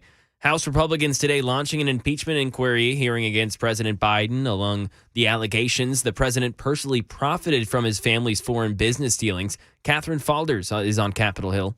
Republicans haven't presented any new evidence, any direct link between any of these business dealings and President Biden. That is something, obviously, that we have heard most about from Democrats on this committee that have called this all political. But it was striking to see two of Republicans' witnesses here today essentially say that they didn't believe that the evidence that they've seen so far would merit any articles of impeachment. Right now in Tennessee, Governor Lee and other state leaders celebrating the opening of a mental health court in Montgomery County. It brings the total number of these specialized courts to 17. There were just 3 prior to 2022. Rebecca Provost Emmons is the director of the Tennessee Department of Mental Health and Substance Abuse Services, who told News 2 these courts improve public safety and the way people with mental illness are treated in the justice system here in Tennessee. They have to voluntarily agree to participate in the programming. And then once they do, a special individualized treatment plan is developed for them as they progress through the program. And last year, the Tennessee legislature adopted a budget with funding for mental health courts for the first time in state history. And today's congressional hearing on the deadly Maui wildfires left more questions than answers. Hawaiian Electric's president and CEO Shelly Kimura appeared before a House Oversight Subcommittee and took responsibility for the initial grass fire, but not for how it reignited. Appears to have been caused by Hawaiian Electric power lines that fell in high winds. The Maui County Fire Department promptly responded to this fire. They reported that by 9 a.m. it was contained. After monitoring it for several hours, the fire department determined the fire had been extinguished. And that is the latest news. Weather's next. I'm Mac Morey, WTN News.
All right, here we go. Hour number 3 of the Matt Murphy Show, Super Talk 99.7 WTN. The rain, mate, hold on.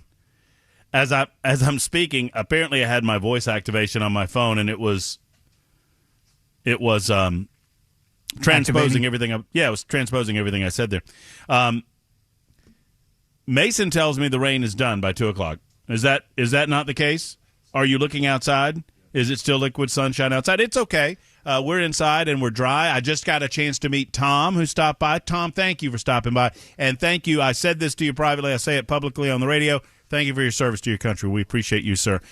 We appreciate you so much. I appreciate Congressman Mark Green's service to his country, and he joins us on the line right now to discuss the goings-on of Washington, D.C. Now, obviously, we're discussing the debate from last evening, and maybe we'll get his thoughts on that. But the two big issues happening now, the impeachment inquiry, day one, and the shutdown that is looming in the next couple of days. Congressman Mark Green, thank you for being on with us. Good afternoon, sir. Thanks, Matt. Thanks for having me on the show. You got to make that sound every time we talk, that air conditioning sound. You were on hold. See, Belkay runs that. Stop it.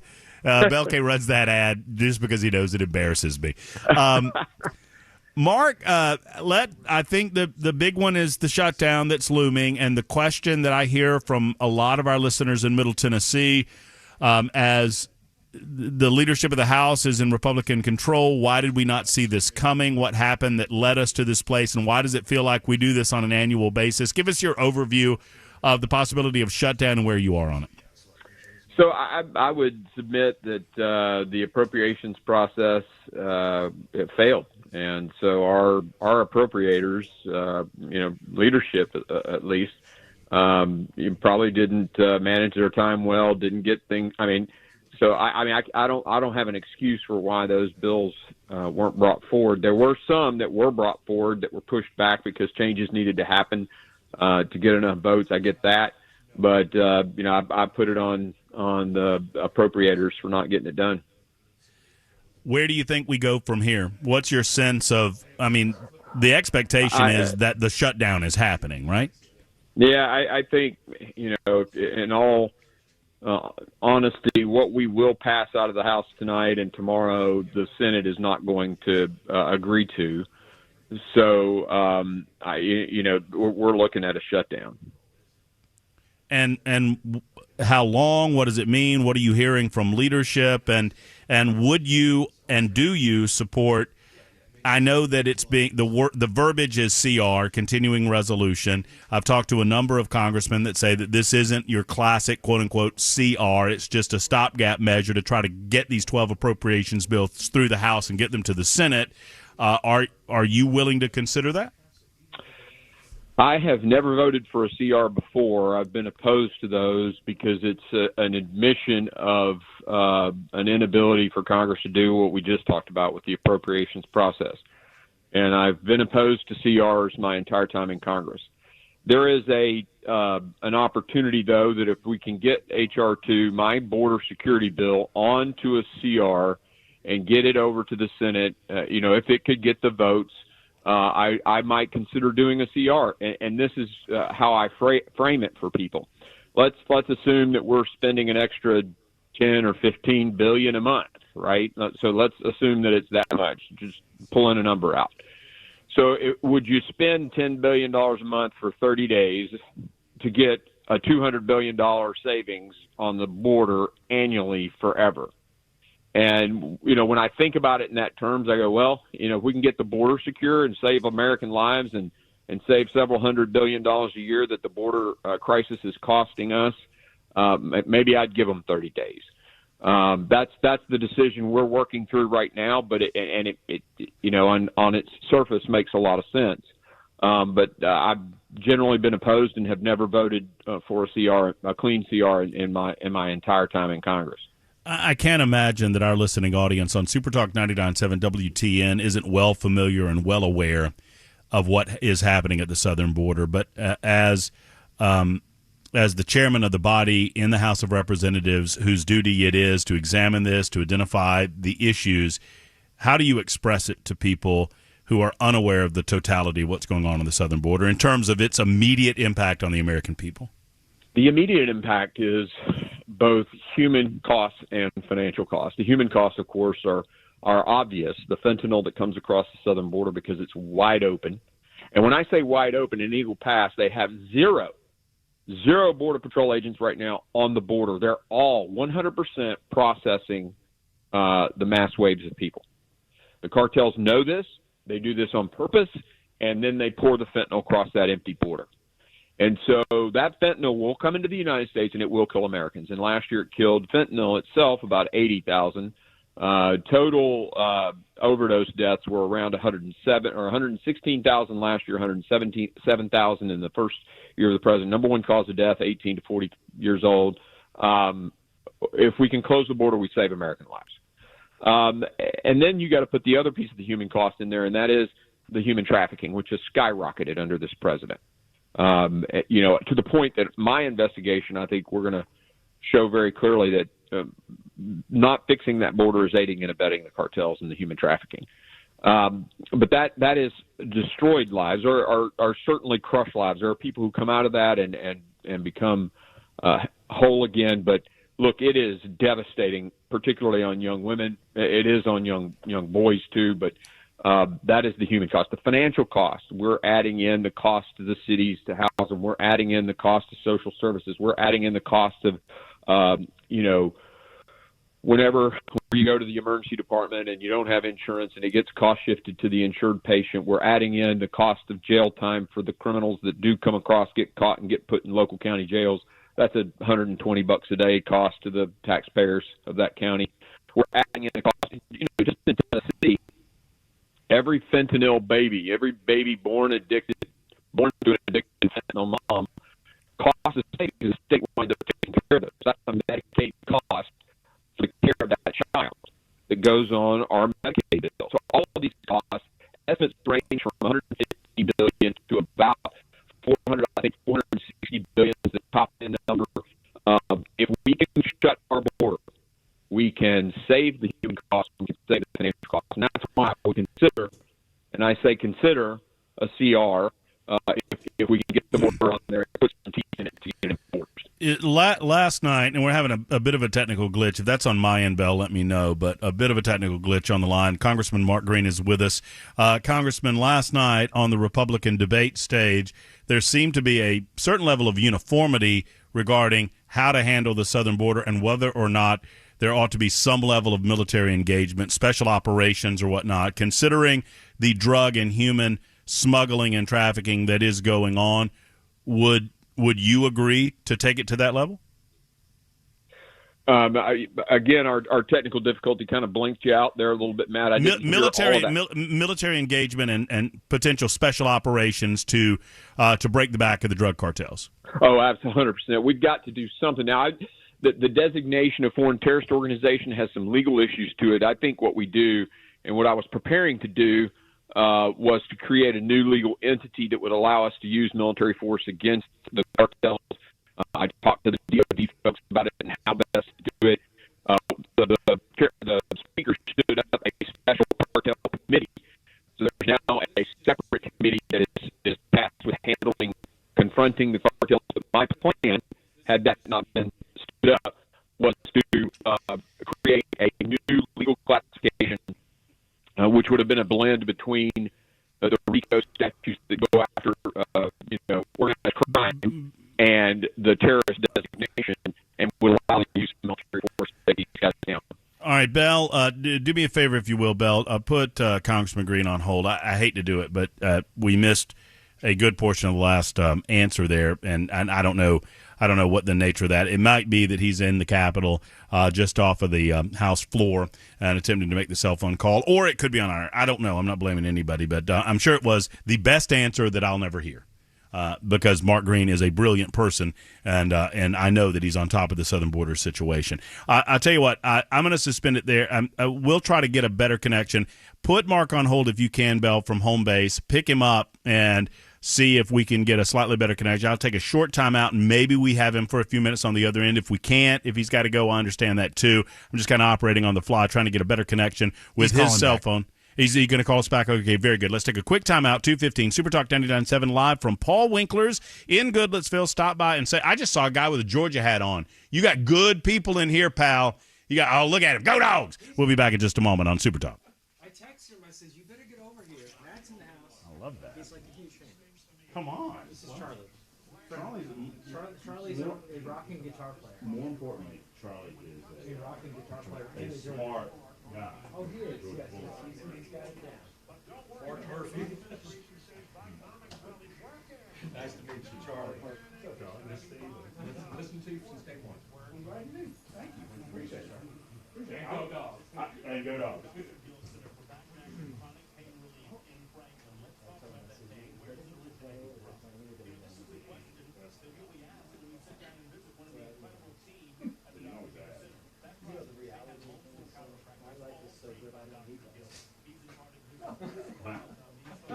Mine's not. I'm living the dream. Mine's living the dream. I got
Yep.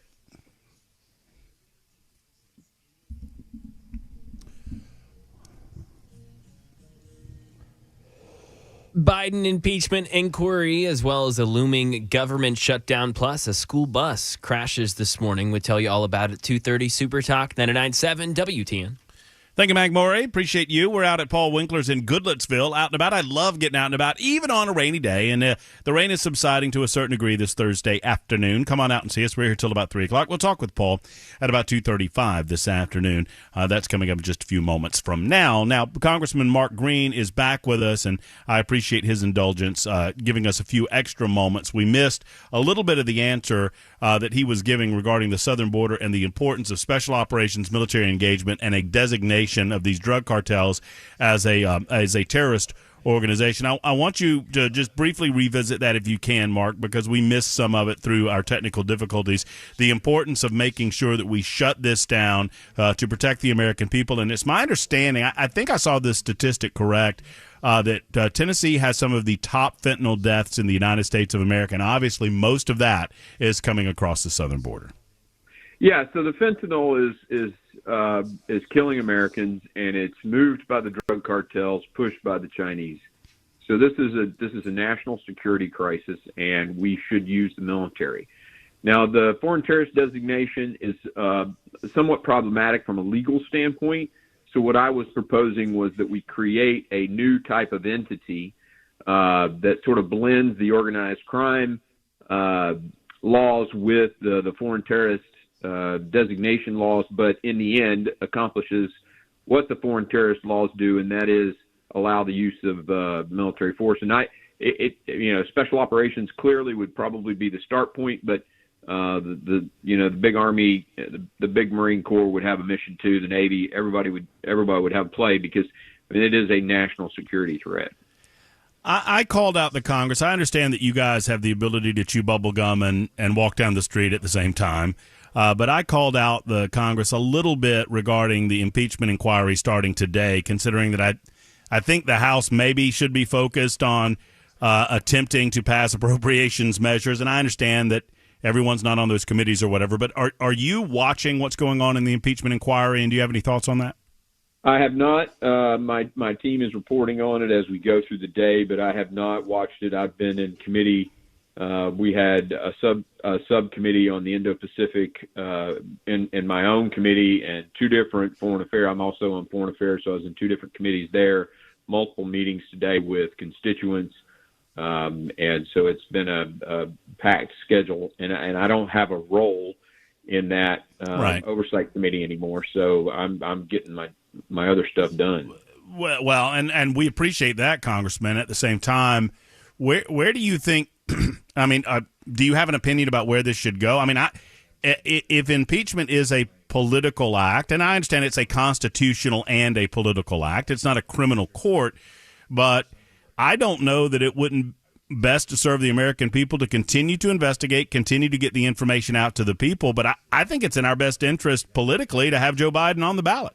And let's see where the people fall regarding where we are from an economic standpoint, where we are from a southern border security standpoint, from a foreign entanglement standpoint. I think if he is judged by the American people, he need not be judged by the House of Representatives, because we're going to vote him out of office. The question there, Matt, is, what is our obligation to the American people? And if this guy is the criminal that it seems like he is, and I get your point from a strategic political standpoint. Wouldn't it be great to have our candidate, Trump, go against, and just judge the 4 years versus 4 years at that point, or thereabouts, right? Trump years versus Biden years. Yeah. I like to say, I don't care about the bedside manner of my brain surgeon. I care about results, and let's compare the two: best economy versus worst economy. Closed border versus wide open border. Dead Americans to fentanyl, dead Soleimani, dead al-Baghdadi. Yep. Putin on pause with his stuff in Ukraine. An Afghanistan withdrawal that compelled Putin to invade Ukraine. destabilized Indo-Pacific worse than it's been since the World War II. China not doing that with Trump in office. I mean, sure, I'll take that comparison every day, but do I have, as a congressman, an obligation to, enforce, do what my job is, and that's hold the administration accountable, and I think I do.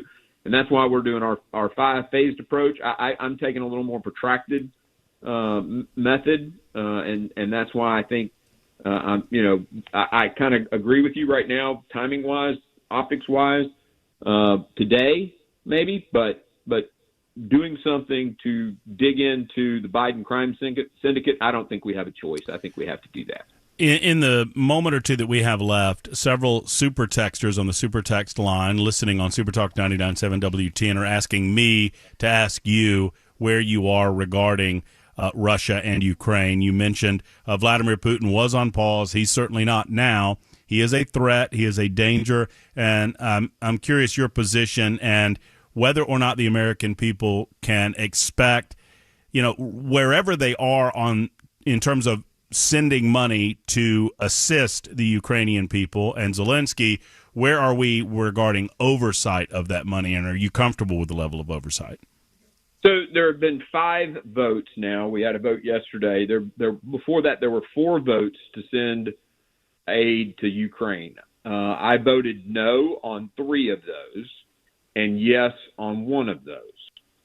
I don't know how I got this A+ rating. I mean, it was ridiculous, but a guy who voted just like me got an F rating. So I'm not real confident in this organization that they're rating us on this.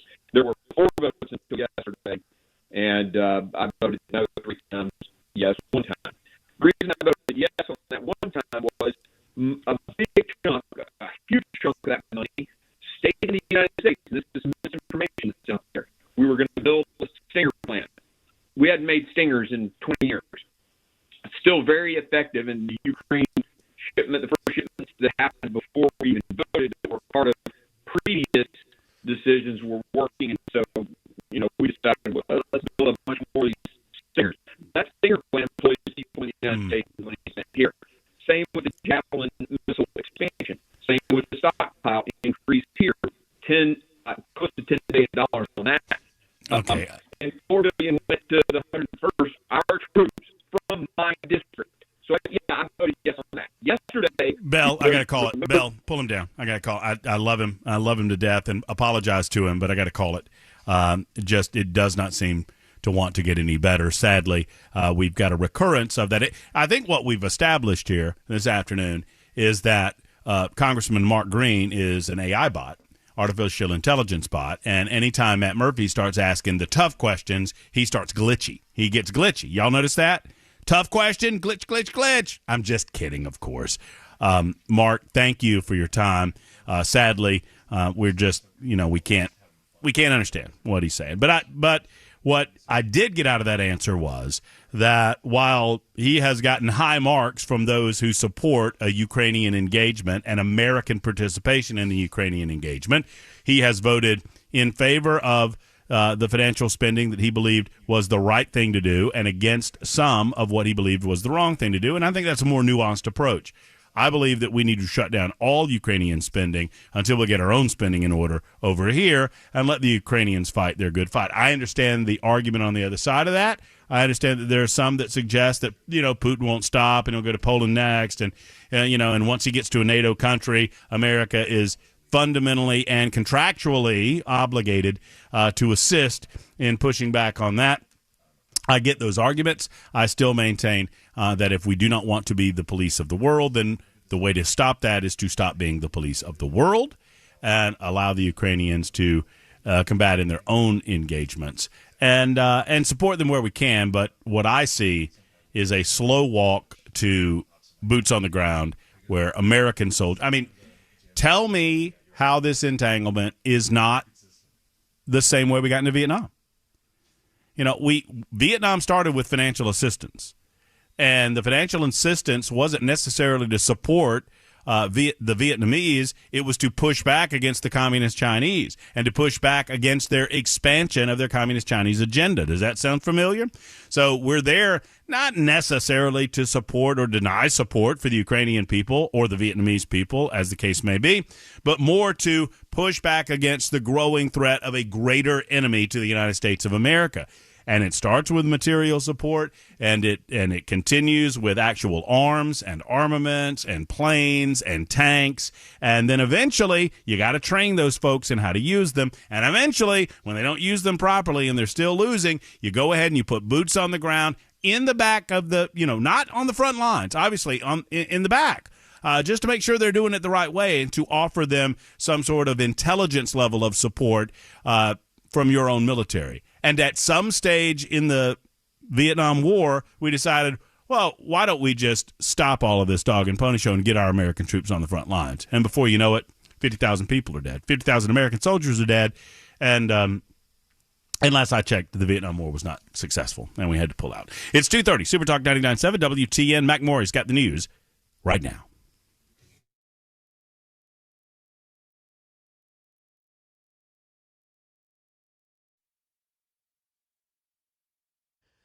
Thirty minutes after the hour of 2 o'clock, I'm Mac Morey with your top story. 76 degrees right now in Nashville, and parts of Middle Tennessee experiencing some heavy rain right now. We'll keep you updated with what that storm system's looking like as it's traveling east, getting close to outside of this portion of the mid-state. Full weather forecast coming up just a couple of minutes away. House Republicans today hold the first hearing in their impeachment inquiry into President Biden, accusing Biden of corruption in connection with his son Hunter's overseas business. Karen Travers has reaction from the White House. Right as House Republicans began their hearing Thursday morning, the White House released a statement that did not specifically mention the hearing or the impeachment inquiry, but did accuse House Republicans of, quote, chaos and inability to govern, with less than 62 hours until a possible government shutdown. The White House says the consequences of a shutdown will be, quote, very damaging to the American people, and says, quote, nothing can distract from that. The White House is calling the impeachment inquiry all politics and no evidence, a baseless stunt, and is pointing to statements from some House Republicans questioning a lack of facts to back up the allegations. Right now in Tennessee, a school bus slid off the road and into a fence this morning. It happened off of New Deal Potts Road. The bus was going at a low speed. Police had 43 students that were on that bus transferred to another bus, and they then made it safely to school. And there's now a date on the calendar for the expected announcement from failed Arizona gubernatorial candidate Kari Lake to say she's running for Senate. Alex Stone. Kari Lake's campaign says she'll make an announcement about her future at a rally on October 10th. She's widely expected to announce she's running for the U.S. Senate, but her announcement of the announcement had a bit of a hiccup. The email blast to reporters had the wrong subject line that instead read Kari Lake's statement on Joe Biden visiting Arizona. Then 13 minutes later, her campaign resent the announcement with the correct subject line. Her campaign says it's time for Arizona to have a true conservative fighter in the Senate. Lake lost her campaign for governor and her court challenges that followed. And that is the latest news. Weather's next. I'm Mac Morey, WTN News.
Hello there. We were just talking about starches on the Matt Murphy Show on Super Talk 99.7 WTN. Thank you for being with us. Whatever time you're able to give us, we're appreciative of it. We're up and running on the Super Talk TV side of things, YouTube, Facebook, Twitter, Twitch, and I failed to mention that throughout the course of the day. The F&M Bank chat line is up and running as well, and we always appreciate those folks at F&M Bank for allowing us to provide that chat line opportunity for you, and all you have to do is go over to YouTube, Facebook, Twitter, Twitch, and you go there and you chat, Matt sucks, or Go Dogs, or whatever. I thought of the Go Dogs because of you, Charlie. I love that old school shirt. Love that. We got a dog fan in the house. My daddy's shirt. Was it your daddy's shirt? I love that, too. That's pretty cool. We've also got Paul Winkler in the house, and it makes sense because his name's on the door. Well, I spend a lot of time here, yeah, so it's good to be here. You have, and I have this right, 10 locations throughout Middle Tennessee? And 11th one in Texas, but who cares?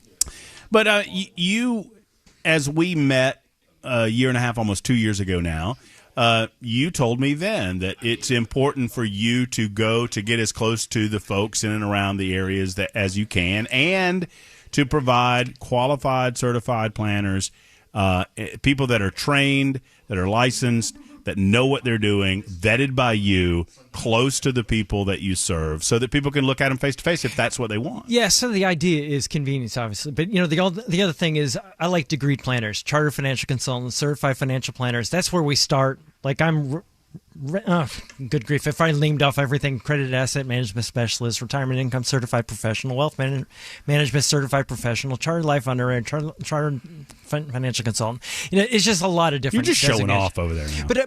But education is the big thing, and all of our guys are that way. And so the idea is that we marry the idea of the financial planning education with academic principles, Nobel Prize winning investment principles. And so all of the guys and ladies that work with me, academic backgrounds as well. Do you have to and I ask you this question not to embarrass you, because you are one of the smartest financial minds that I know, that I've known. You don't know many people, do you? I don't.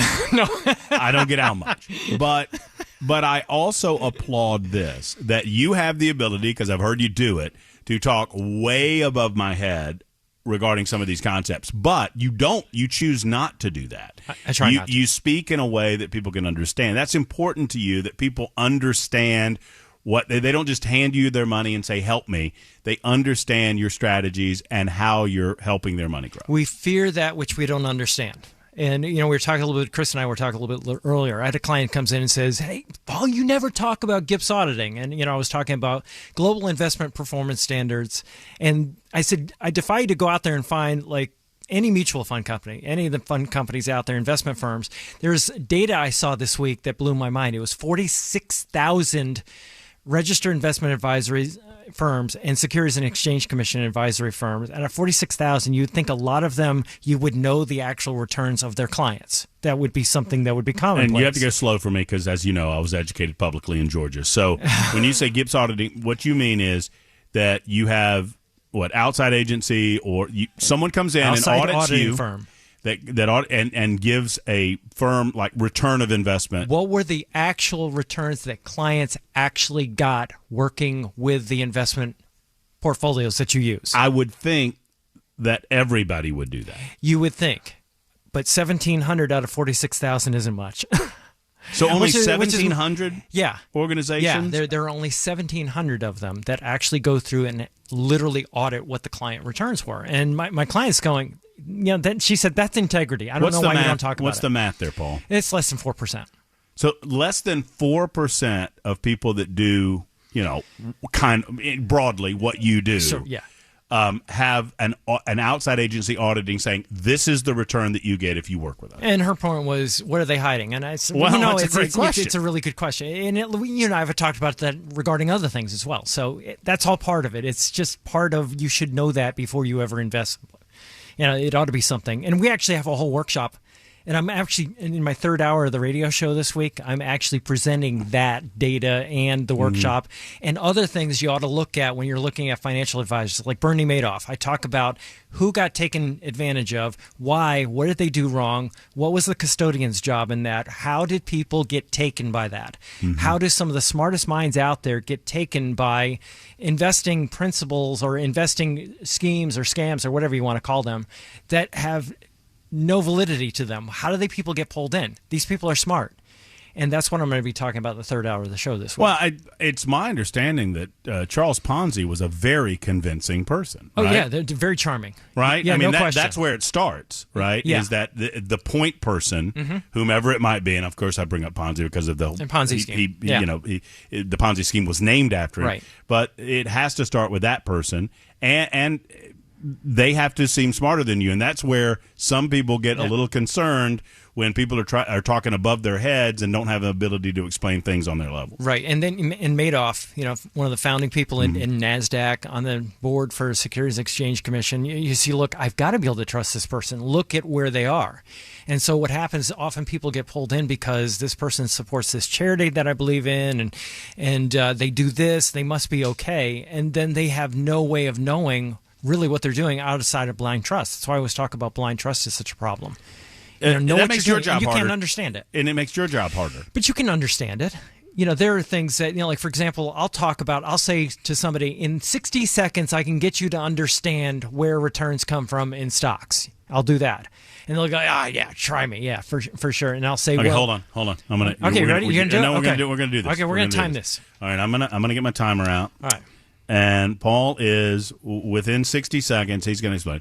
All right, you ready? Thanks, Bill. All right, Yeah, all right. ready? So where do returns come from in stocks, Paul? Okay, so if you buy a CD, you know that you get interest payments. And let's say the CD pays $2 and you give them $100, you're going to get $2 for every $100 that you give them. I know where the return comes from. That's interest, and that's the rate of return of the cost of capital. With stocks, you pay a certain amount of money, depending on the asset class, for every dollar of earnings that you get. So historically, for the S&P 500, you pay $16 for every $1 of earnings. 1 divided by 16 is 6.25%. Earnings grow at about 3% per year historically because of inflation, for no other reason. Take those two numbers together. You can't technically add them, but you come pretty close. And that is why historically, every 30-year period, the rate of return for the S&P 500 has been within 1% of about 10%. And so How did I do? Well, hold on. I probably got 15 seconds left. 48.94 seconds. I knew it. You got it within 50 seconds. Look at you. Look at you. Now, different asset categories, it'll be different. Like for value stocks, you'll pay about $10 for every dollar of earnings. So 1 divided by 10 is 10%. That's the earnings yield. It's what that's called. Warren Buffett basically said that stocks are bonds in disguise. He actually said they're bonds in drag, but, You can't do that anymore. You can't do that nowadays. anymore. Not nowadays. I was listening to you talk to Chris earlier, and I overheard a portion of a conversation, and he asked you about gold and gold investment. Yeah. And I saw your face, and I heard your voice, and I'm like, well, Paul's not a fan. No. Tell me why. Well, because it's a poor investment? It's a commodity, and commodities by definition are an investment. So when you look at commodities like gold and diamonds and silver and even Bitcoin and and currencies and things like that, there's no cost of capital. There's no $1 of earnings, or there's no $2 of interest. There's no rent payment. Like if you took a look at rental real estate, you've got a rental payment for the use of your property. Mm-hmm. There's no payment for the use of your money. So it goes up and down in value based on supply and demand. So if you look at that, you have to, it's kind of like the greater fool theory, we sometimes kiddingly say. If I buy something, I'm hoping that some fool will pay more than I did for it, and then I'll make money in that way. Mm-hmm. And that's the problem you have. It's just fluctuating in value. Now, there is a positive return of gold back through history. Somebody actually challenged me on this one day when I was on the radio. Said, Paul, you know darn well in the late 80s that gold sold for this and now it's selling for this. And I said, but if you look at it after inflation, the rate of return is 0 after inflation. So you'll have this inflation. So gold has maintained a consistent value. It just goes up in the number. It's not consistent. It's not consistent at all. So if you look at what happens is it goes up and down in value, and the standard deviation, which is how high those hills and valleys are, is very, very high for gold. It's as high as it is for stocks, but the rate of return is no greater than inflation. That's where it falls down, is that the rate of return is very low compared to equities, stocks, small companies, large companies, so on and so forth throughout history. Right before we came on air, I asked you, well, then what do you think gold is good for? And what did you say? It's jewelry. I mean, jewelry, and I guess it's good for electronics. If you're trying to put together radios or something like that, it's a good conductor, I guess. But that's not my area. I don't know anything about that. I'm going to trust you more than William Devane, okay? Well, and as I always say, when you hear the commercials, they say you've got to have gold. Why? Because the dollar's going to crash. And then I say, you're going to wait a minute. They want your dollars for their gold. If they really believe their message, they should want to keep their gold. Yeah, they're asking for my money. Yeah. To give them gold. They want your dollars. To give me gold. That's so right. So if the dollar so what are they going to be holding when the dollar crashes? My money. Yeah, your dollars. Yeah, exactly. I'd never thought of it that way. And people will keep money in cash at the banks. This is another thing I say. They leave money in cash in the banks, and I go, why are you putting all your money in cash in the banks? Because I don't trust the government. I say, well, who printed the money? Not to use a gambling analogy because I know that the stock market gets accused of being gambling too much, but it reminds me of these sports bettors that are on the radio telling me that they've got these super secret formula that's going to win me money. And I thought, well, if they really had a super secret formula, keep it to themselves. They would keep it to themselves, and they would reap all the money and not tell me about it. Now, here's where the analogy about gambling the stock market is absolutely true. Okay. If you look at how most people manage money, it's trying to get out before the market goes down, try to get in before the market goes up, try to figure out which stocks are better than others. That is gambling, because you're betting on the direction of the market or the particular stock that you're dealing with. So the way most people approach the stock market is gambling. But when you think about it, you own businesses when you own stocks. If you own a business, you wouldn't think for a second that going into work that day is gambling. You're going to your business, and you have some control over that business. If, let's say, the business is slowing down, you do whatever you got to do to get the earnings to go up. You got one of two things. You can either sell more stuff or you can reduce expenses. So both of those things you actually have control over. So it's not gambling unless you start buying and selling and trading and jumping in and jumping out and doing what. And that's what you It's all about how you approach it. It is. People throw darts and they beat the stock. The stock pickers. Thank you for letting us be an interloper today. It was so cool. It was awesome. I loved it. We had so much fun. And if I make it past that table without eating a sandwich, it's going to be a miracle. Don't bet on it. Don't bet on it. I'll tackle you. Yeah. No, I won't. Thank you, Paul. Yeah, man. Y'all come by and see us. We'll be here for a little while longer. Paul Winkler, paulwinkler.com. Obviously, you can join us in Goodlettsville. Like I say, we're at 3050 Business Park Circle. Nailed it. You nailed it in Goodlettsville. Back in a moment to check in with Brian Wilson right after this on Super Talk.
The Senate scrambling to prevent a government shutdown, a fatal crash in Tennessee, a mental health court opening today, plus some entertainment news. A popular rapper postponing their upcoming concerts at Bridgestone Arena. That and more. 3 o'clock Super Talk, 99.7 WTN.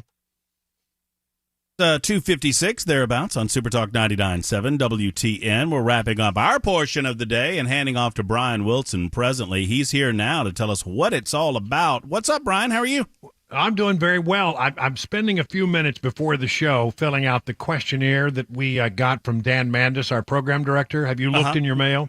I don't believe I have. Hold on, I'm looking now. He wants us to update our bios, but he wants us to do it by answering a series of questions. And so I've been going through that. Let me just ask you a couple of the questions. Okay. I mean, what was your first job in the radio industry? I got a job at the age of 15 at WTWA, your favorite easy listening hits from the 40s to the 80s. Wow. The Heart of Thompson. Yeah. Mine was an overnight shift at KRIG in Odessa. And, that's nice. And I got into more trouble in the overnight shift than you can imagine. And great radio stories. What's the best advice you've ever been given? Yeah, it is a serious question, Mr. President. Brian Wilson, stay out of radio. Stay out of the radio industry is really the best advice that I've ever received. Mine is to always be sincere. And then once you learn to fake that, the rest of it is all downhill. I just opened it up. Now I want to turn the tide on Brian Wilson and ask you, what are you... I think I know the answer to this, but I'm going to give it to you. What are you surprisingly good at? Riding a unicycle. What? When I was a kid, I had a unicycle, and I was really good at it. And I even got, considering what a clumsy individual I am, it's hard to believe, but I could ride that thing, and I could juggle, and I could do the whole 9 yards. I should have joined a circus, but I rode a unicycle all over Odessa, Texas. Yeah. Brian, I've got 6 people currently looking at me in the Paul Winkler studios here where we're broadcasting on remote, and all of them are suggesting that they need to lay some eyeballs or some video on Brian Wilson and the unicycle. Well, everybody wants that. As I got older, I decided that I did not want to break a hip, so I quit riding. But I was really good at it. Well, this should be fun to fill out. I'll spend my afternoon time filling out things, and these seem to be questions that I hate. Like, what are you passionate about professionally and personally? That'll be a lot of fun, and I'll do so while listening to Brian Wilson. What you got going on, Brian? Well, we're going to be talking about the impeachment inquiry hearing that's been going on Capitol Hill all day, and this debate that I don't think was much of a thing at all. I think it was sort of a big waste of time, but we'll go through it, and we'll also ask people what they thought about it, because maybe they got more out of it than I did. Well, question number 4 on this questionnaire: what keeps you busy outside of the office? And I'm going to say this questionnaire is what's keeping me busy outside of the office. For me, it's always a honey-do list. So you got that right, Grogu. I know. Brian Wilson up next with The Drive. We're back tomorrow at high noon. Until then, have a wonderful afternoon, folks. So long. Yay.